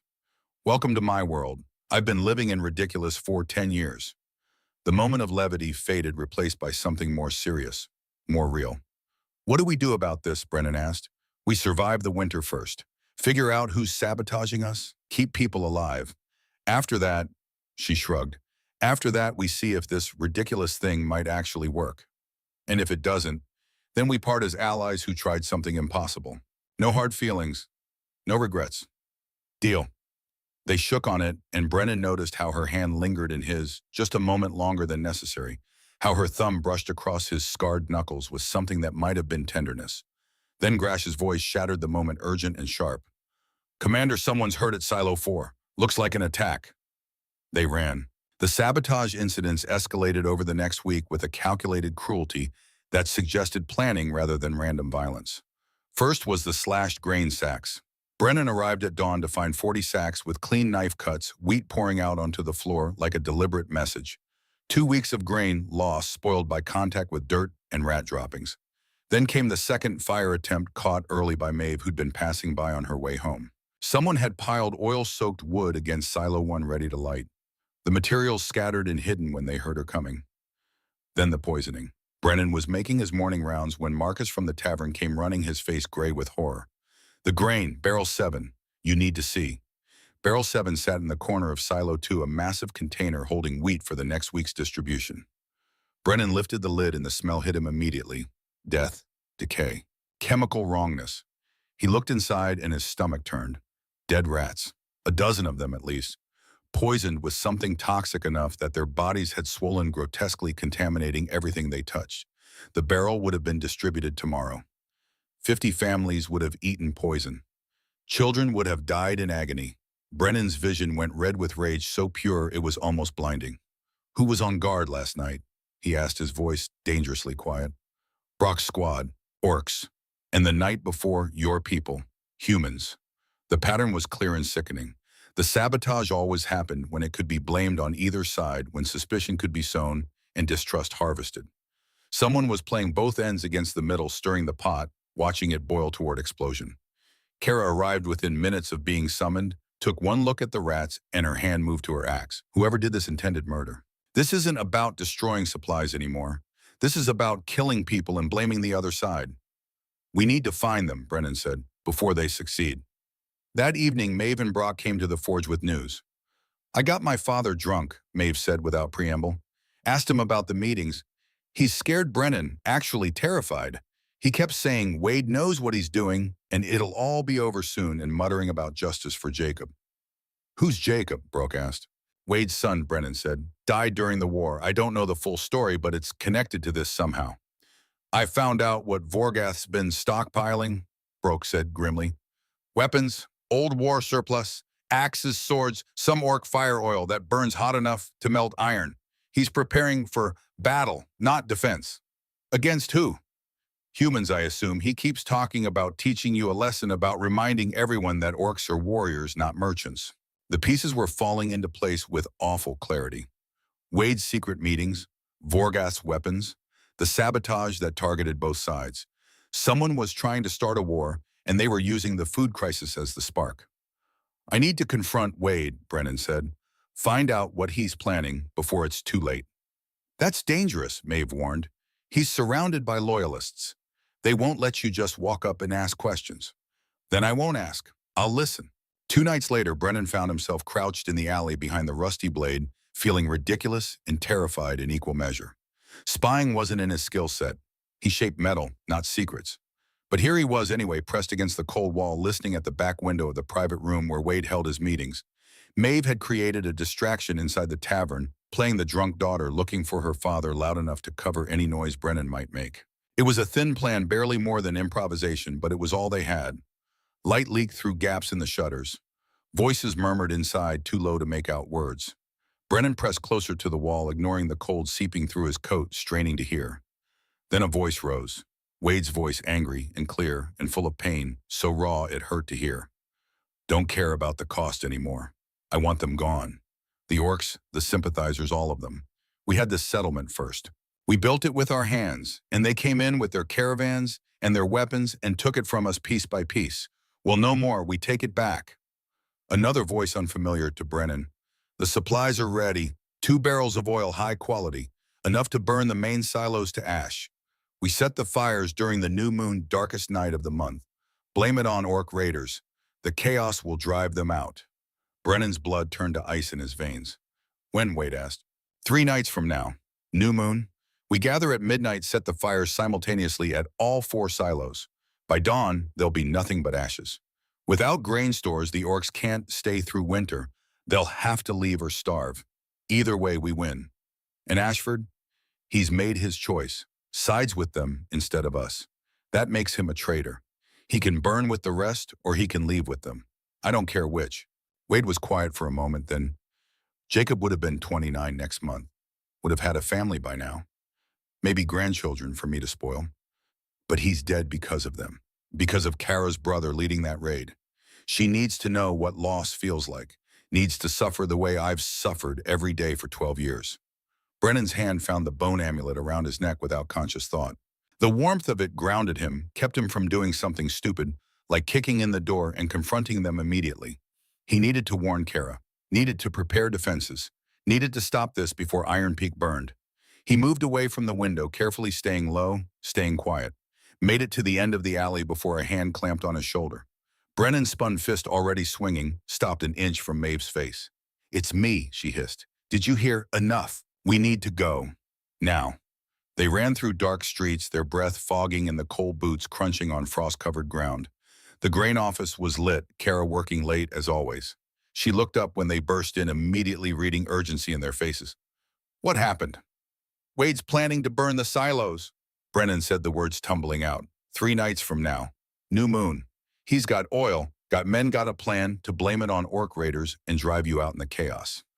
Kara stood slowly, her movements controlled, but Brennan could see the fury building beneath the surface. "You're certain?" "I heard him, heard the whole plan. They're going to burn everything, Kara, all 4 silos. Everyone starves, human and orc alike. But Wade doesn't care. This isn't about survival anymore.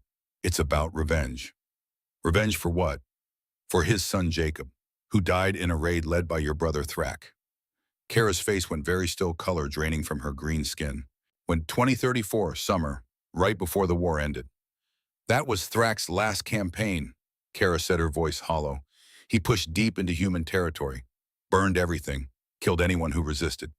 I inherited the caravan 3 months later when he fell in battle."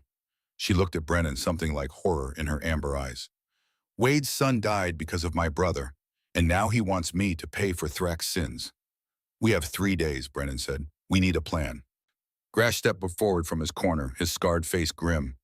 "We fortify the silos, post guards, prepare for attack." "That won't be enough," Kara said. "If Wade brings enough men, if they're determined enough, they'll overwhelm any defense we can mount. We need something else." "We need allies," Maeve said. "People willing to stand with you when Wade makes his move." "How many people in this settlement would choose peace over revenge?" Broke asked. "If it came to picking sides. How many would stand with us?" The question hung in the air like smoke. "Not many," Brennan admitted. "Maybe a dozen humans who've benefited from the fair rationing. Same number of orcs who are tired of the old guard veterans." 24 people against however many Wade can rally, Kara said. "Those are terrible odds." "They're better than 0, Maeve said. "And we're not just fighters. We're symbols. Humans and orcs standing together." "That means something." "It means we'll be targets," Grash rumbled, "for being traitors to our own kind." "We're already targets," Brock pointed out, "for being together, for believing different. Might as well be targets for something that matters." Brennan looked at these young people, willing to risk everything for a chance at peace. Felt the walls he'd built around his heart developing more cracks, letting in light he'd blocked out for 12 years. "All right," he said. "We have 3 days. We gather everyone willing to stand with us. We prepare defenses. We move critical supplies to backup locations. And when Wade comes, we show him that some things are worth fighting for," Kara finished, "even if the fight costs us everything." The next 3 days blurred into frantic preparation. Brennan and Kara became a command center, coordinating defenses, recruiting allies, moving grain to hidden locations outside the silos. Maeve and Brock worked as liaisons, reaching out quietly to those who might be sympathetic, finding the cracks in the settlement's tribal loyalty. They found 12 humans willing to stand with them. Farmers mostly. People who'd benefited from the fair rationing, who'd watched their children eat because Brennan had refused to play favorites. People who were tired of old men fighting old wars at the expense of the living. Brock brought 15 orc warriors, not many from Kara's main force since they were bound by chain of command, but young ones. Ones who'd grown up in the post-war years, who'd never known anything but uneasy peace, who didn't carry their parents' hate like inheritance. 27 people total, Against Wade and however many he could rally. Against Vorgath and his hardliners. Against an entire settlement that was choosing sides based on species instead of sense. Terrible odds. The only odds they had. On the second night as they worked late reinforcing the silo doors with iron bars Brennan had forged, Kara stopped suddenly. "There's something else you should know," she said. "About the Vorashakith. About what it means for my people to see a human wearing it." "What about it?" "Some will see it as betrayal, as proof that I've abandoned orc interests for human affection. Vorgath especially will use it as ammunition claim. I'm thinking with my heart instead of my head." "Are you?" Brennan asked quietly. Kara met his eyes in the lamplight. "I don't know. I've led with my head for 10 years. Built this caravan on calculated decisions and careful planning. Never let emotion interfere with what needed doing. But with you," she paused, searching for words. "With you, I'm not sure anymore. Not sure where strategy ends and something else begins." "Is that bad?" "I don't know. Ask me after winter, after we survive this, after we see if ridiculous might actually work."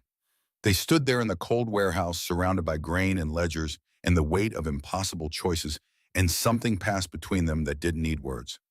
Understanding, maybe. Or just the recognition that they were both terrified and both committed and both willing to see this through to whatever end waited. Grash cleared his throat from the doorway. "Commander, Brennan, you should rest. Tomorrow will be hard enough without exhaustion making it worse." "You're right," Kara said, but she didn't move and neither did Brennan. "Commander," Grash said again more insistent. "I know, old friend, I know."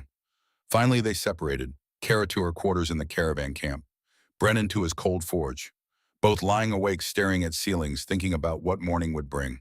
On the third day, the day before the planned attack, Vorgath made his move. Brennan was at the silos when Brock came running out of breath and bleeding from a cut on his arm. "Vorgath knows," he gasped, "knows about the defenses, about us gathering allies. He's accelerating his timeline, coming tonight instead of tomorrow." "How do you know?" "I was there when he found out. One of our recruits told him everything." Vorgath flew into a rage, started issuing orders. "He's gathering his warriors now. Plans to attack at dusk before we're fully ready." Brennan felt his stomach drop. "How many? 10 warriors. True believers. Veterans who've been waiting 12 years for a chance to fight again. We need to warn everyone. Get them into position now instead of tomorrow." They scrambled, calling in favors, rushing preparations, trying to compress a day's work into hours. By late afternoon, their small force was assembled at the silos. 27 souls who'd chosen principle over tribes standing together in the fading light, waiting for violence they'd hoped to avoid. Kara stood with Brennan, her armor polished, her weapons ready, her face set in the mask of command. Grash organized the defenders into positions, his military experience showing in how he placed people to maximize their limited numbers. The sun set, the temperature dropped, and they waited. Full dark came, and with it, the enemy. But they came from 2 directions. From the North Wade's mob, 30 humans with torches and weapons and 12 years of rage looking for release. From the South, Vorgath's warriors, 10 orc veterans who'd forgotten how to be anything except what the war had made them. Both groups converged on the silos, neither aware of the other, until they were all there together. 50 enemies facing 27 defenders, and the grain stores that everyone needed to survive standing in the middle. Brennan looked at Kara, saw the same calculation in her eyes, the same terrible math. They couldn't fight both groups, couldn't defend against 2 enemies at once, were about to lose everything they'd worked for, everything they'd tried to build. And the sun was setting on what might be Iron Peak's last day. The standoff lasted 10 heartbeats that felt like 10 years, 10 seconds of perfect crystalline tension where everyone stood frozen in a tableau of imminent violence. Wade's mob on the north side, 30 humans with torches that cast dancing shadows across their faces, turning neighbors into strangers, friends into enemies. Vorgath's warriors on the south, 10 orc veterans in full battle gear, axes and swords, catching the firelight, looking like they'd stepped out of nightmares the war had planted, and 12 years of peace had failed to uproot. And in the middle, Brennan's small group of 27 souls who'd chosen principle over tribes standing in a loose defensive circle around the grain silos. The wooden towers loomed behind them, 4 massive structures holding the difference between survival and starvation. 1 spark, that's all it would take. 1 torch thrown, 1 arrow lit, 1 moment of rage overwhelming reason, and 210 people would starve before spring. Brennan tightened his grip on his forge hammer, the familiar weight settling into his palm like an old friend. His shoulder ached where he'd torn it rescuing Kara. His hands were numb with cold, but his voice when he spoke was steady. Wade, he said, not shouting, just stating fact in a voice pitched to carry across the frozen ground. I know why you're doing this. Wade's torch wavered in his hand. You don't know anything, boy. I know about Jacob. The name hung in the freezing air like a curse word, like a wound opened with a word. Wade's face went white, then red veins standing out on his neck like ropes under weathered skin. Around him, the mob shifted uncomfortably. Some knew. Some were learning for the first time why their elder had dragged them into potential suicide. Don't, Wade said, his voice breaking on the single word like glass under pressure.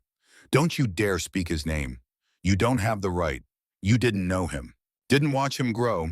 Didn't Jacob Grimwood. Brennan continued, each word deliberate, each syllable a hammer strike. 19 years old, died in the summer of 2034 during an orc raid on the eastern settlements. He was your only son, your only family, and he died screaming while his father was too far away to help, too far away to save him, too far away to even say goodbye. The torch fell from Wade's hand, not thrown in rage, just dropped. It hit the snow and hissed smoke rising like a ghost, like all the things left unsaid for 12 years.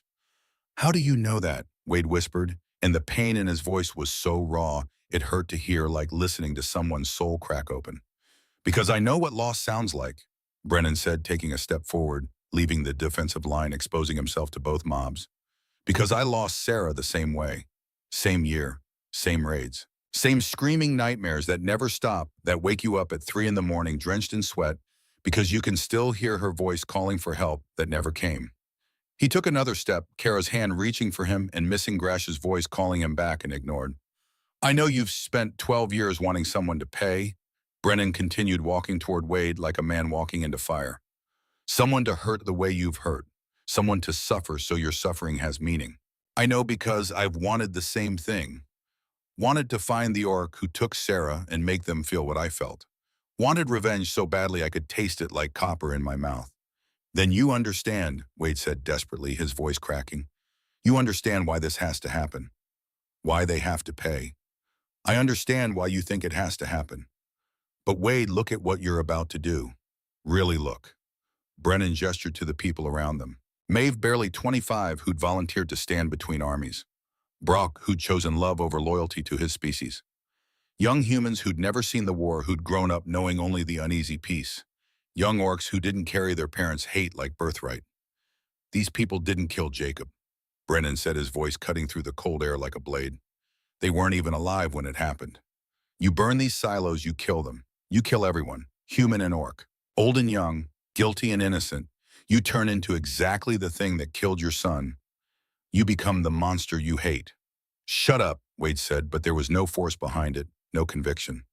Jacob died in a raid led by Thrak Ironhide, Kara's brother. I know that, you know that. But Jacob's been dead for 12 years, Wade. 12 years. And in all that time, has the hate made it better? Has the rage given you peace? Has planning this revenge brought Jacob back, or just kept you trapped in the worst moment of your life? Wade's knees buckled.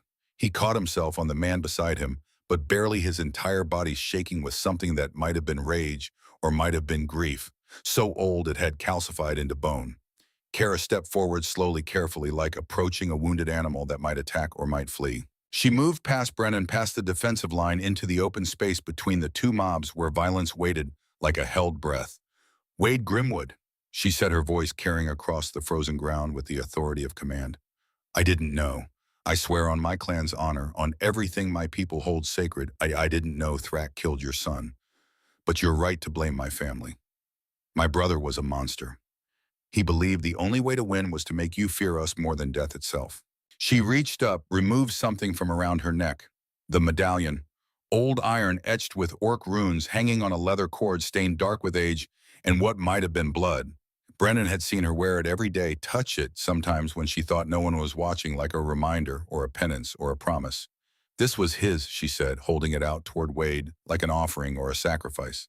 His clan marker. The symbol of everything he was.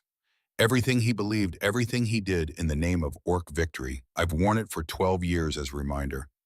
As penance.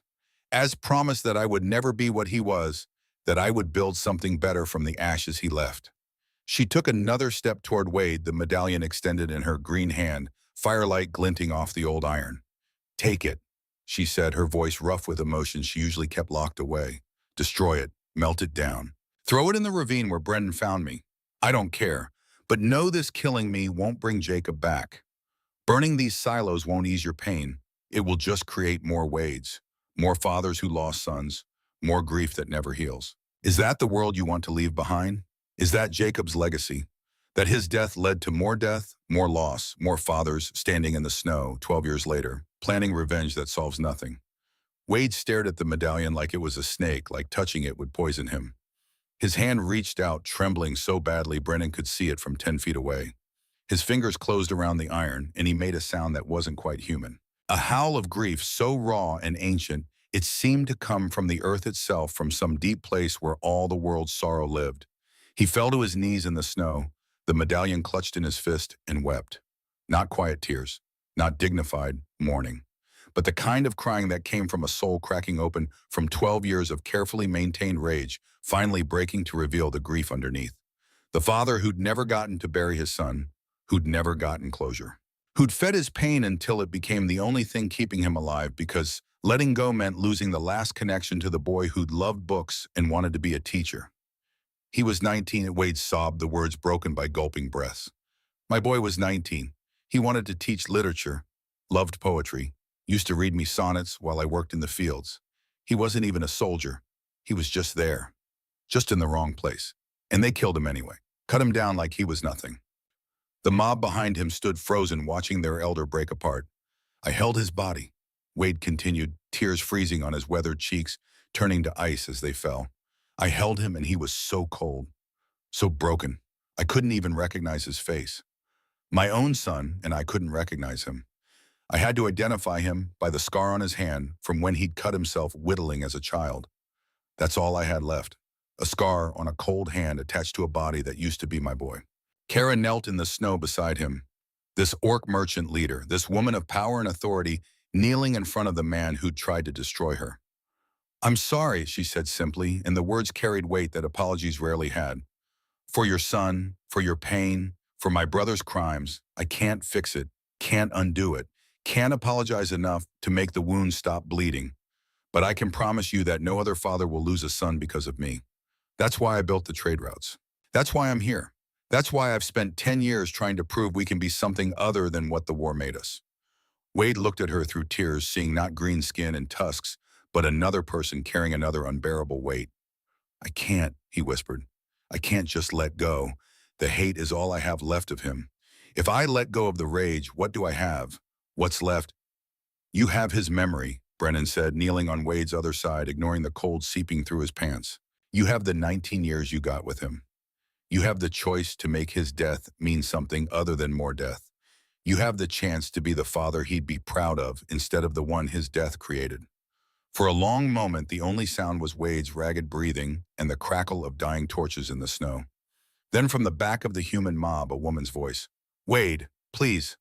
An older woman pushed through the crowd, gray-haired, wrapped in a threadbare shawl against the cold, her face carved with lines of her own grief. She approached slowly like walking through water, and Brennan recognized her from the village. Sarah Mercer, widow, lost her husband Thomas in the same raid that took Jacob. My husband died that night too, she said, her voice carrying in the cold air. Thomas and Jacob were friends. They died together trying to protect the children. And I've spent 12 years being angry too, being hateful, wanting someone to pay for taking him from me. She stopped beside Wade, looked down at him with eyes that had cried themselves dry years ago. But I'm tired, Wade, so tired of carrying this poison. It's killing me from the inside, turning me into something Thomas wouldn't recognize. And I think if we do this, if we burn the silos and start another war, Thomas and Jacob died for nothing. They died trying to protect people, not trying to kill them. Wade's hand opened. The medallion fell into the snow, old iron against fresh white, symbol of everything he'd wanted to destroy.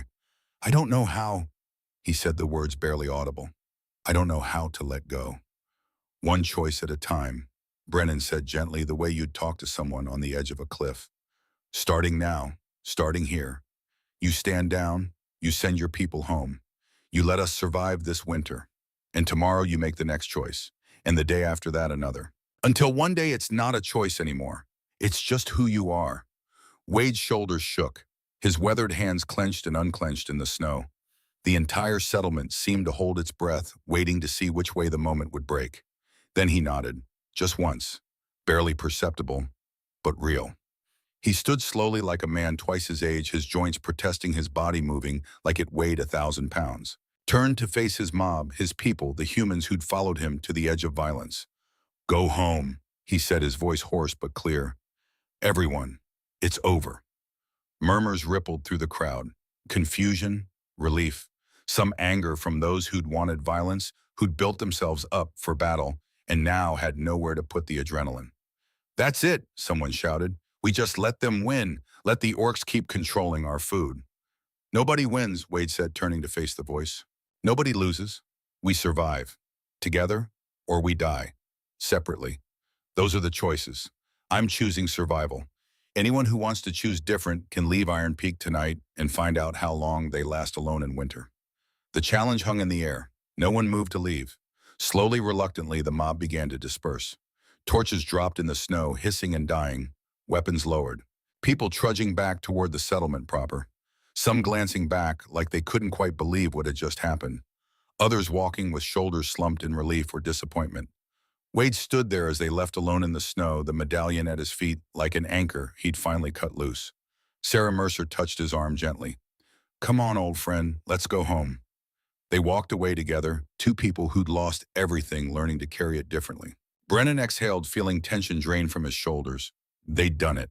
They'd stopped the mob without bloodshed. They'd broken through to Wade. How touching. Vorgath's voice cut through the moment like an axe through bone, cold and mocking and utterly without mercy. The orc extremist stepped forward, and Brennan got his first good look at the veteran who wanted war.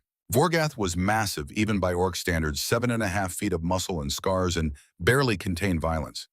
His skin was dark green, almost black in places, crisscrossed with white scar tissue that told stories of 100 battles. His eyes were pale yellow, cold as winter sunlight, and they held no compassion, no doubt, no room for anything except the certainty of his own righteousness.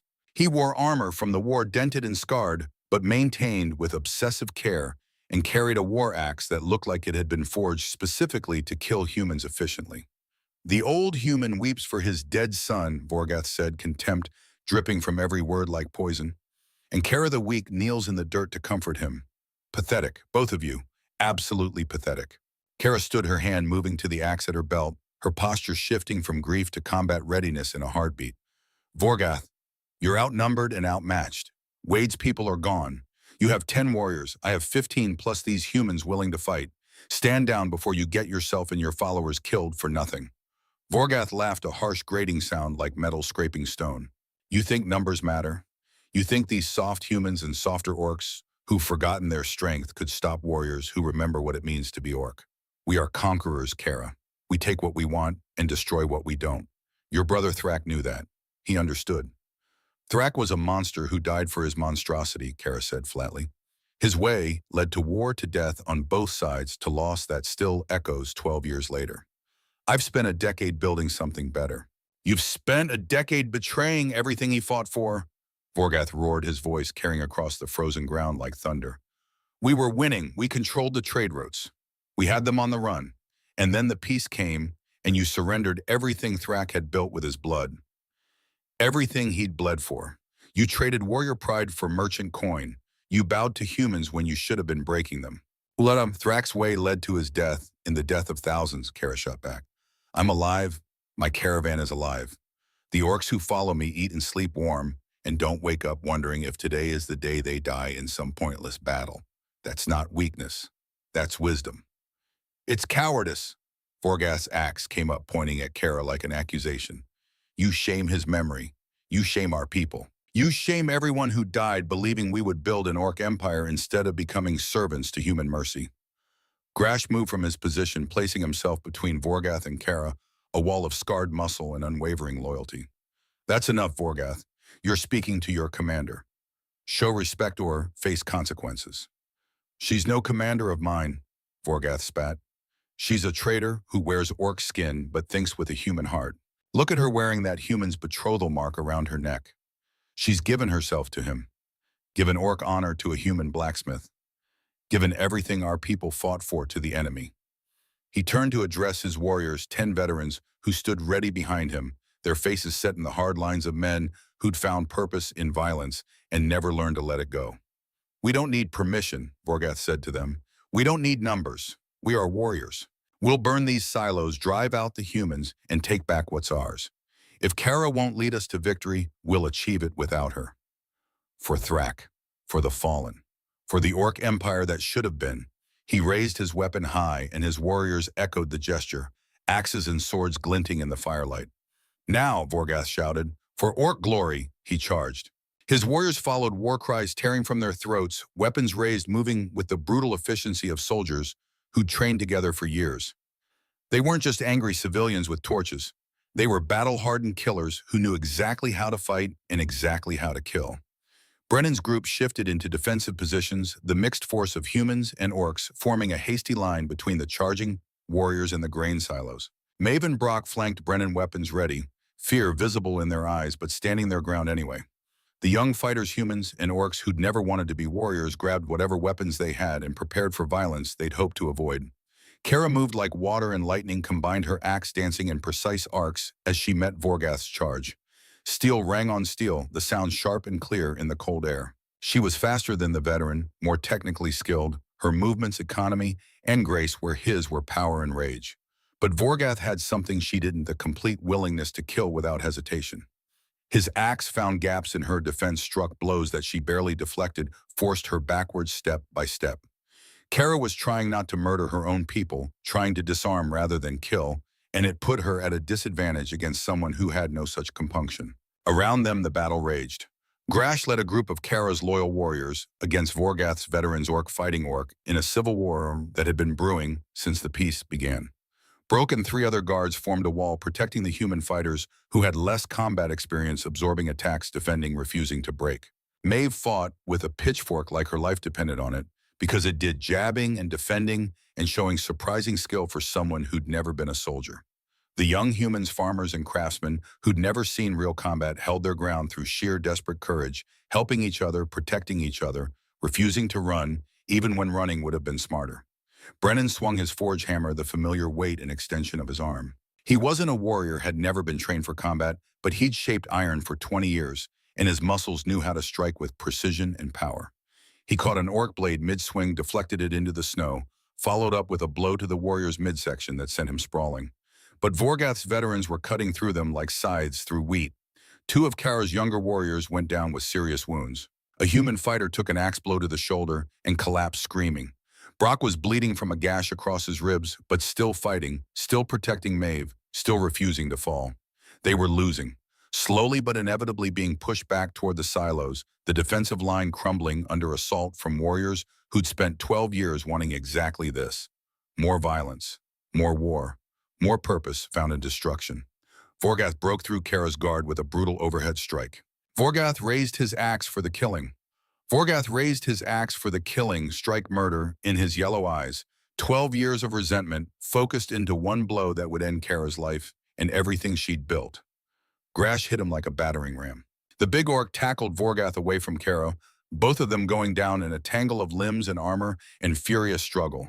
They rolled in the snow, grappling, each trying to get leverage on the other. Grash was larger, but Vorgath was faster, more vicious, willing to use every dirty trick learned in 100 battles. "Commander," Grash bellowed, his voice carrying over the sounds of combat. "The silos warriors broke through." Brennan's head snapped up, saw what Grash had seen through the chaos. 3 of Vorgath's warriors had disengaged from the main fight, were running toward the silos, carrying torches, carrying the oil Vorgath had stockpiled. They were going to burn it all. Brennan ran, his legs pumped through snow, his lungs burned with cold air, his shoulders screamed where old injuries tore open again.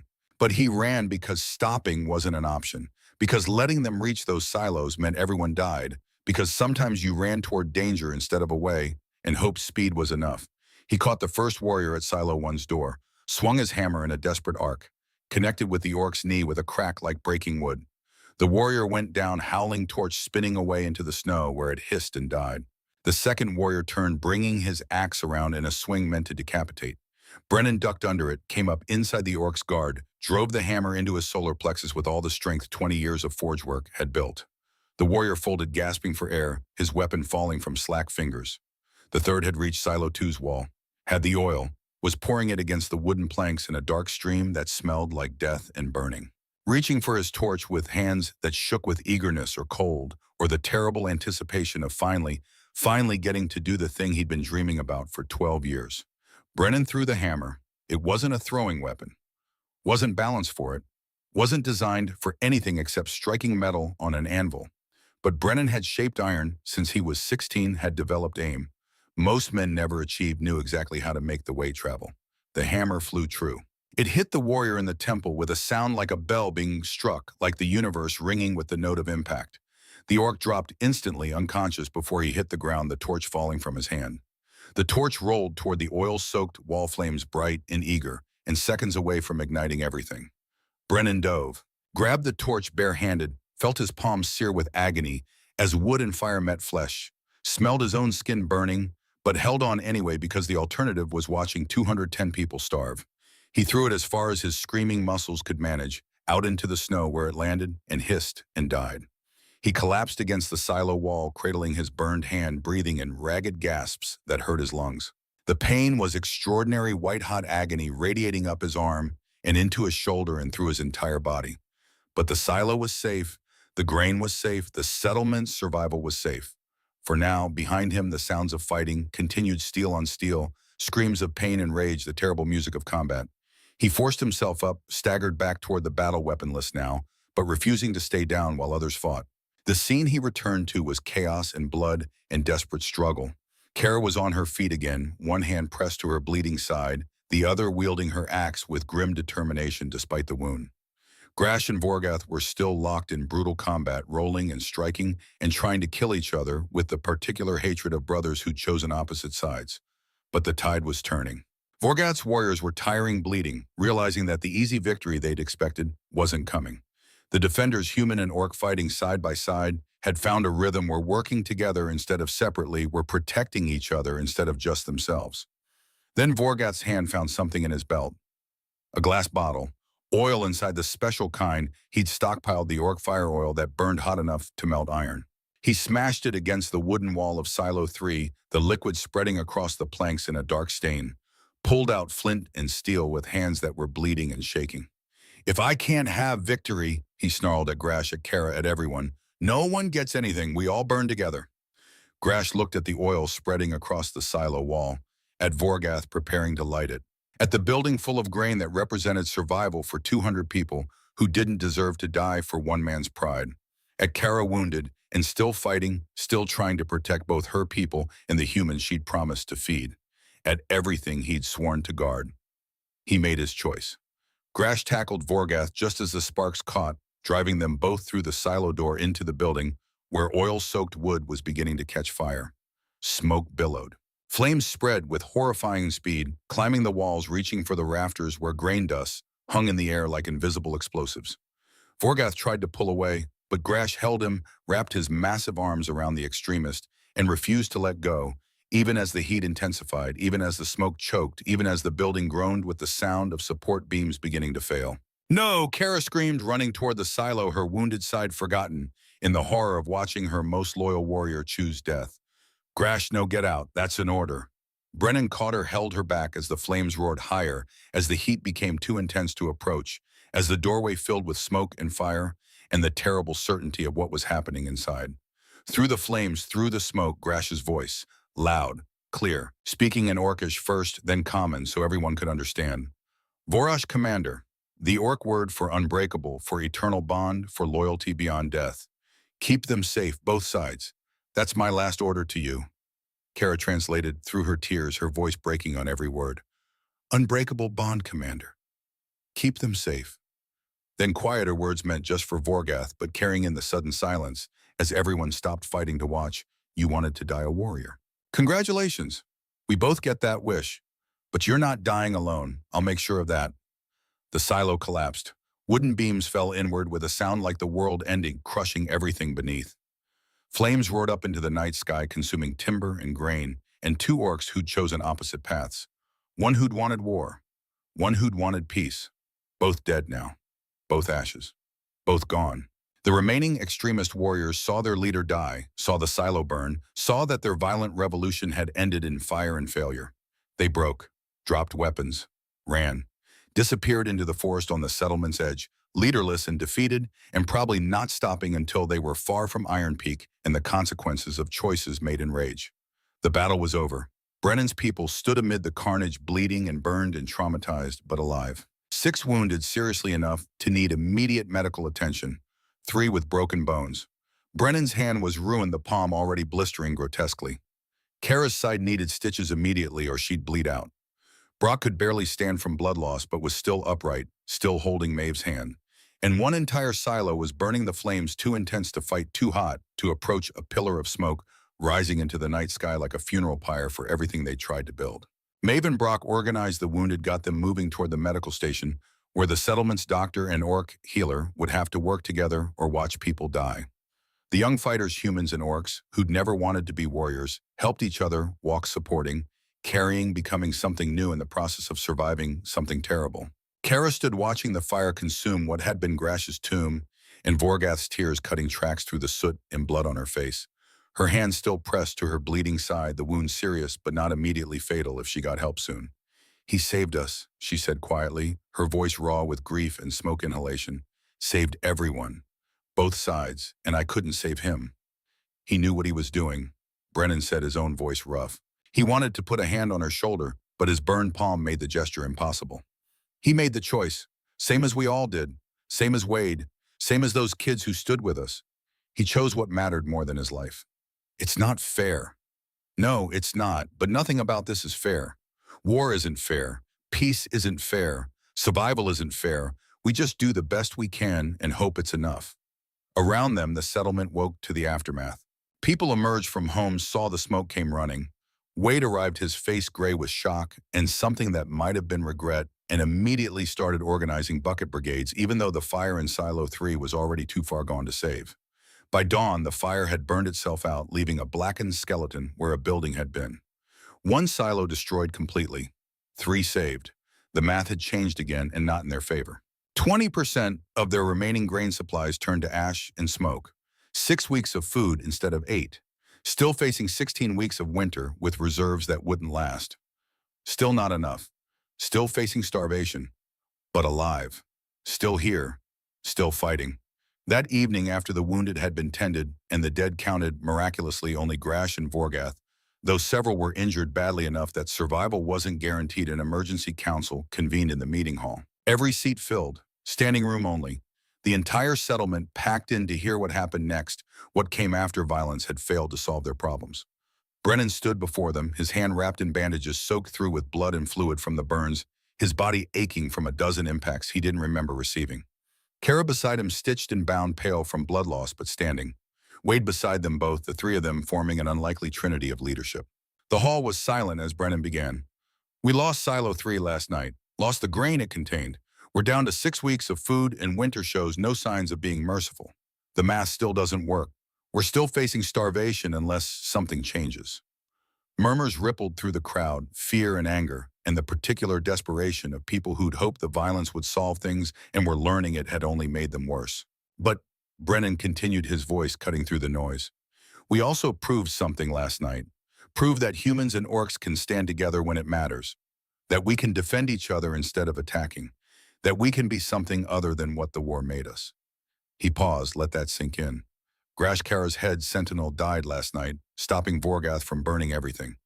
He could have run, could have saved himself. Instead, he chose to save all of us, human and orc. Young and old, guilty and innocent. He died so we could have a chance at survival, and I'll be damned if I let his sacrifice be for nothing. Kara stepped forward, her voice hoarse but carrying. "Grash was my friend, my protector. The warrior who stood with me through 10 years of building this caravan, who believed in peace even though everything in his training told him war was easier. He chose you over his life. All of you. That's the debt we owe to both sides. To prove his choice mattered." Wade spoke last, his weathered face showing every one of his 58 years. "I almost burned the silos last night. Almost killed us all for revenge.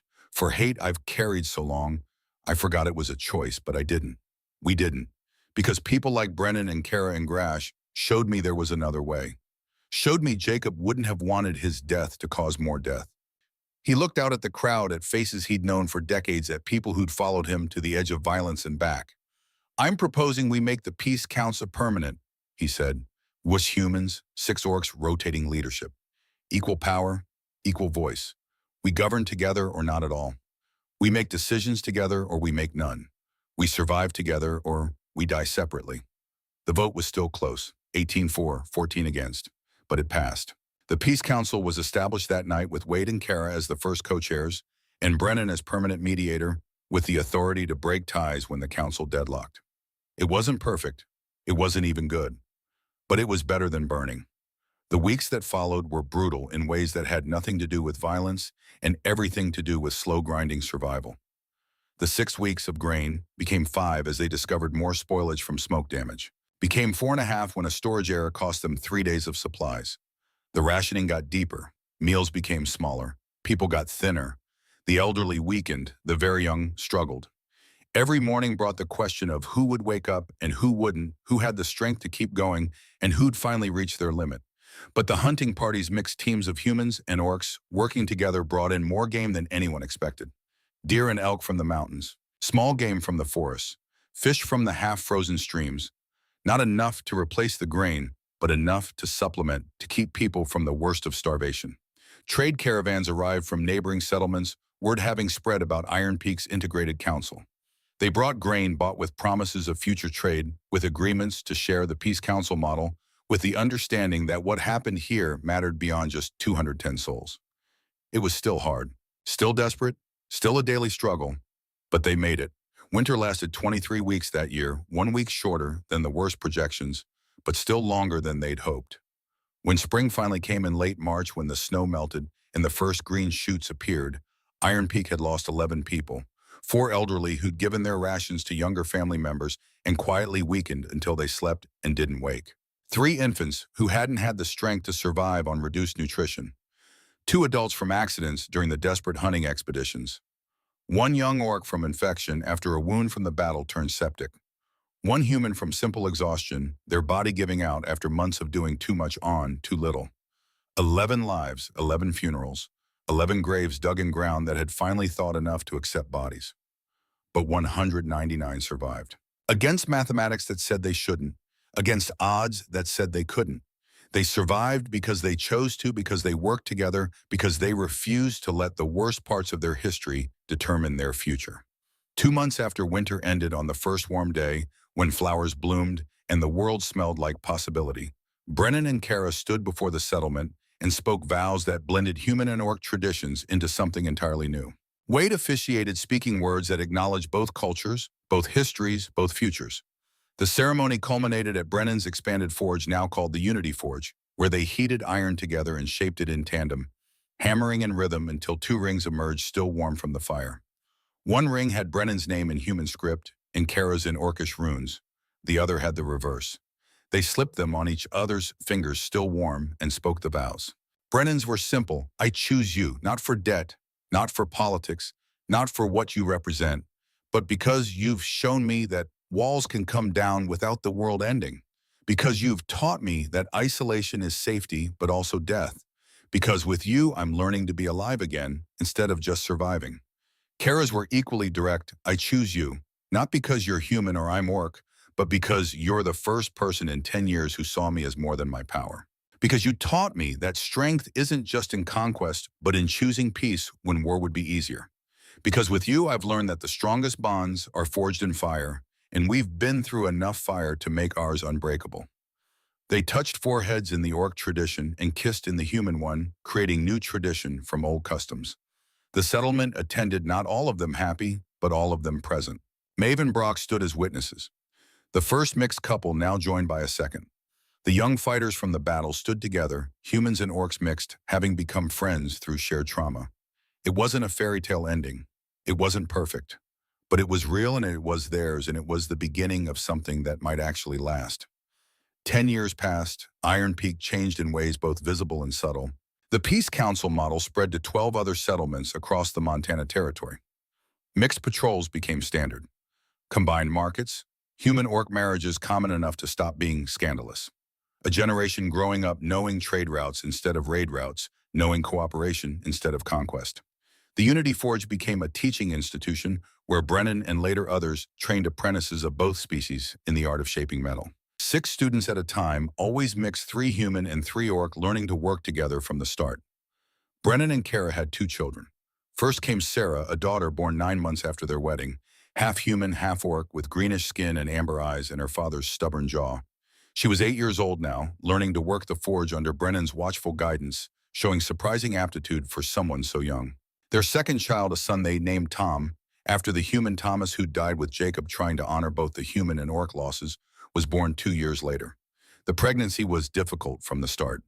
Kara struggled, her body fighting the mixed genetics complications mounting as the months progressed. The birth nearly killed her. Went on for 18 hours, both human doctors and orc healers working together, trying everything they knew and improvising the rest. The baby was too large for her frame, positioned wrong, bleeding internally.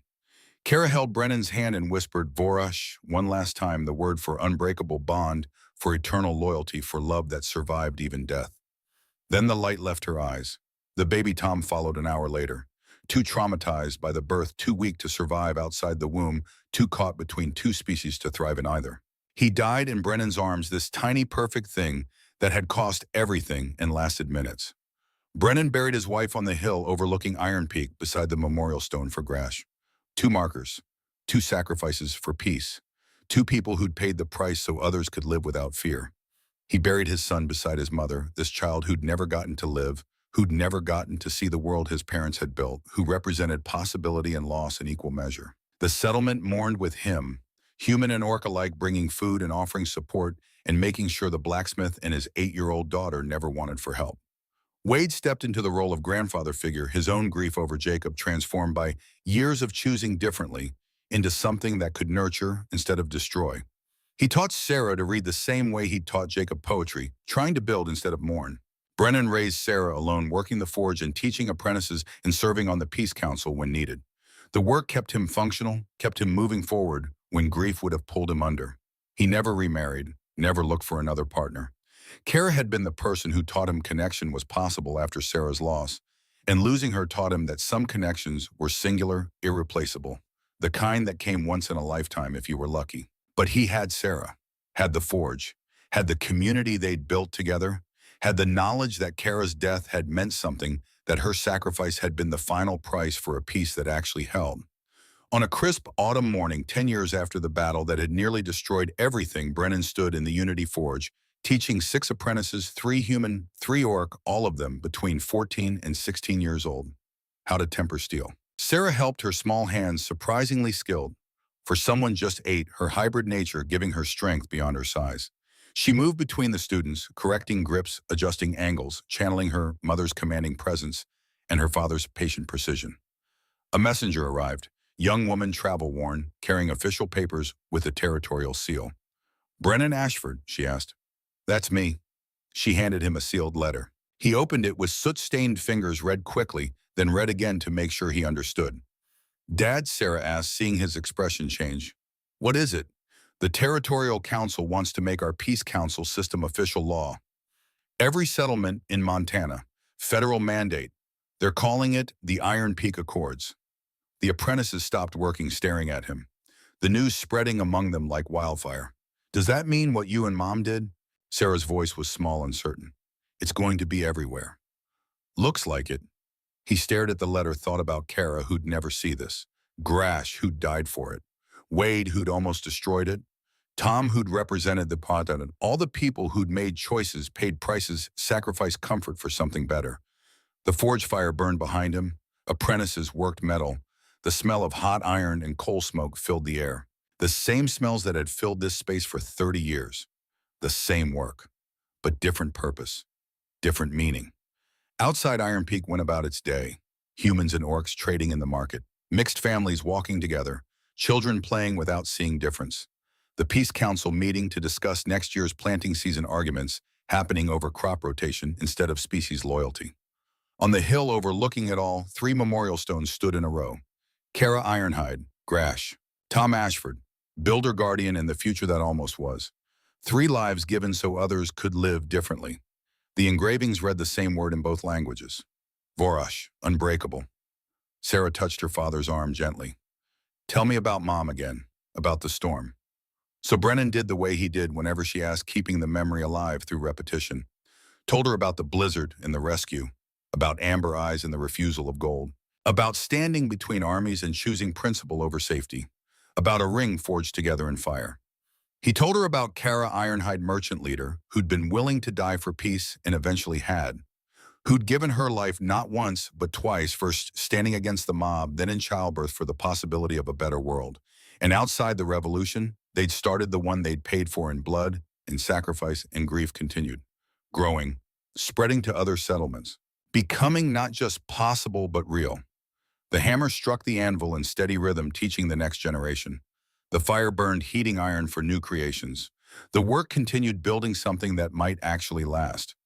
Brennan Ashford, blacksmith and widower and father and builder of impossible peace, taught his students how to shape metal, how to temper steel, and how to forge bonds strong enough to hold when everything else fell apart. The strongest bonds, he told them, echoing words Kara had taught him, are forged in fire. You heat the metal until it's almost destroyed, then shape it into something better. Hammer it, cool it, temper it. That's what we did here. Got heated until we almost broke, then chose to be shaped into something new instead of staying broken. Did it hurt? One of the young apprentices asked. More than anything, Brennan said honestly. But pain that builds is different than pain that destroys. We paid the price, lost people we loved, carried grief that never fully heals. But we broke the cycle. And now he gestured to all of them, human and orc, learning side by side. You get to grow up in the world we bought with that price. You get to be the generation that doesn't know the word raid or massacre or enemy in relation to someone's skin color. That's what they died for. That's what makes it worth it. The apprentices returned to their work, hammering in rhythm, creating small things that would become useful, learning cooperation through shared labor. Sarah stood beside her father, this child of two worlds, living proof that different didn't mean impossible. Do you miss her? Every day, Brennan said quietly. Every single day. But I'm grateful too. Grateful I got the years I had. Grateful she showed me that walls can come down. Grateful she gave me you.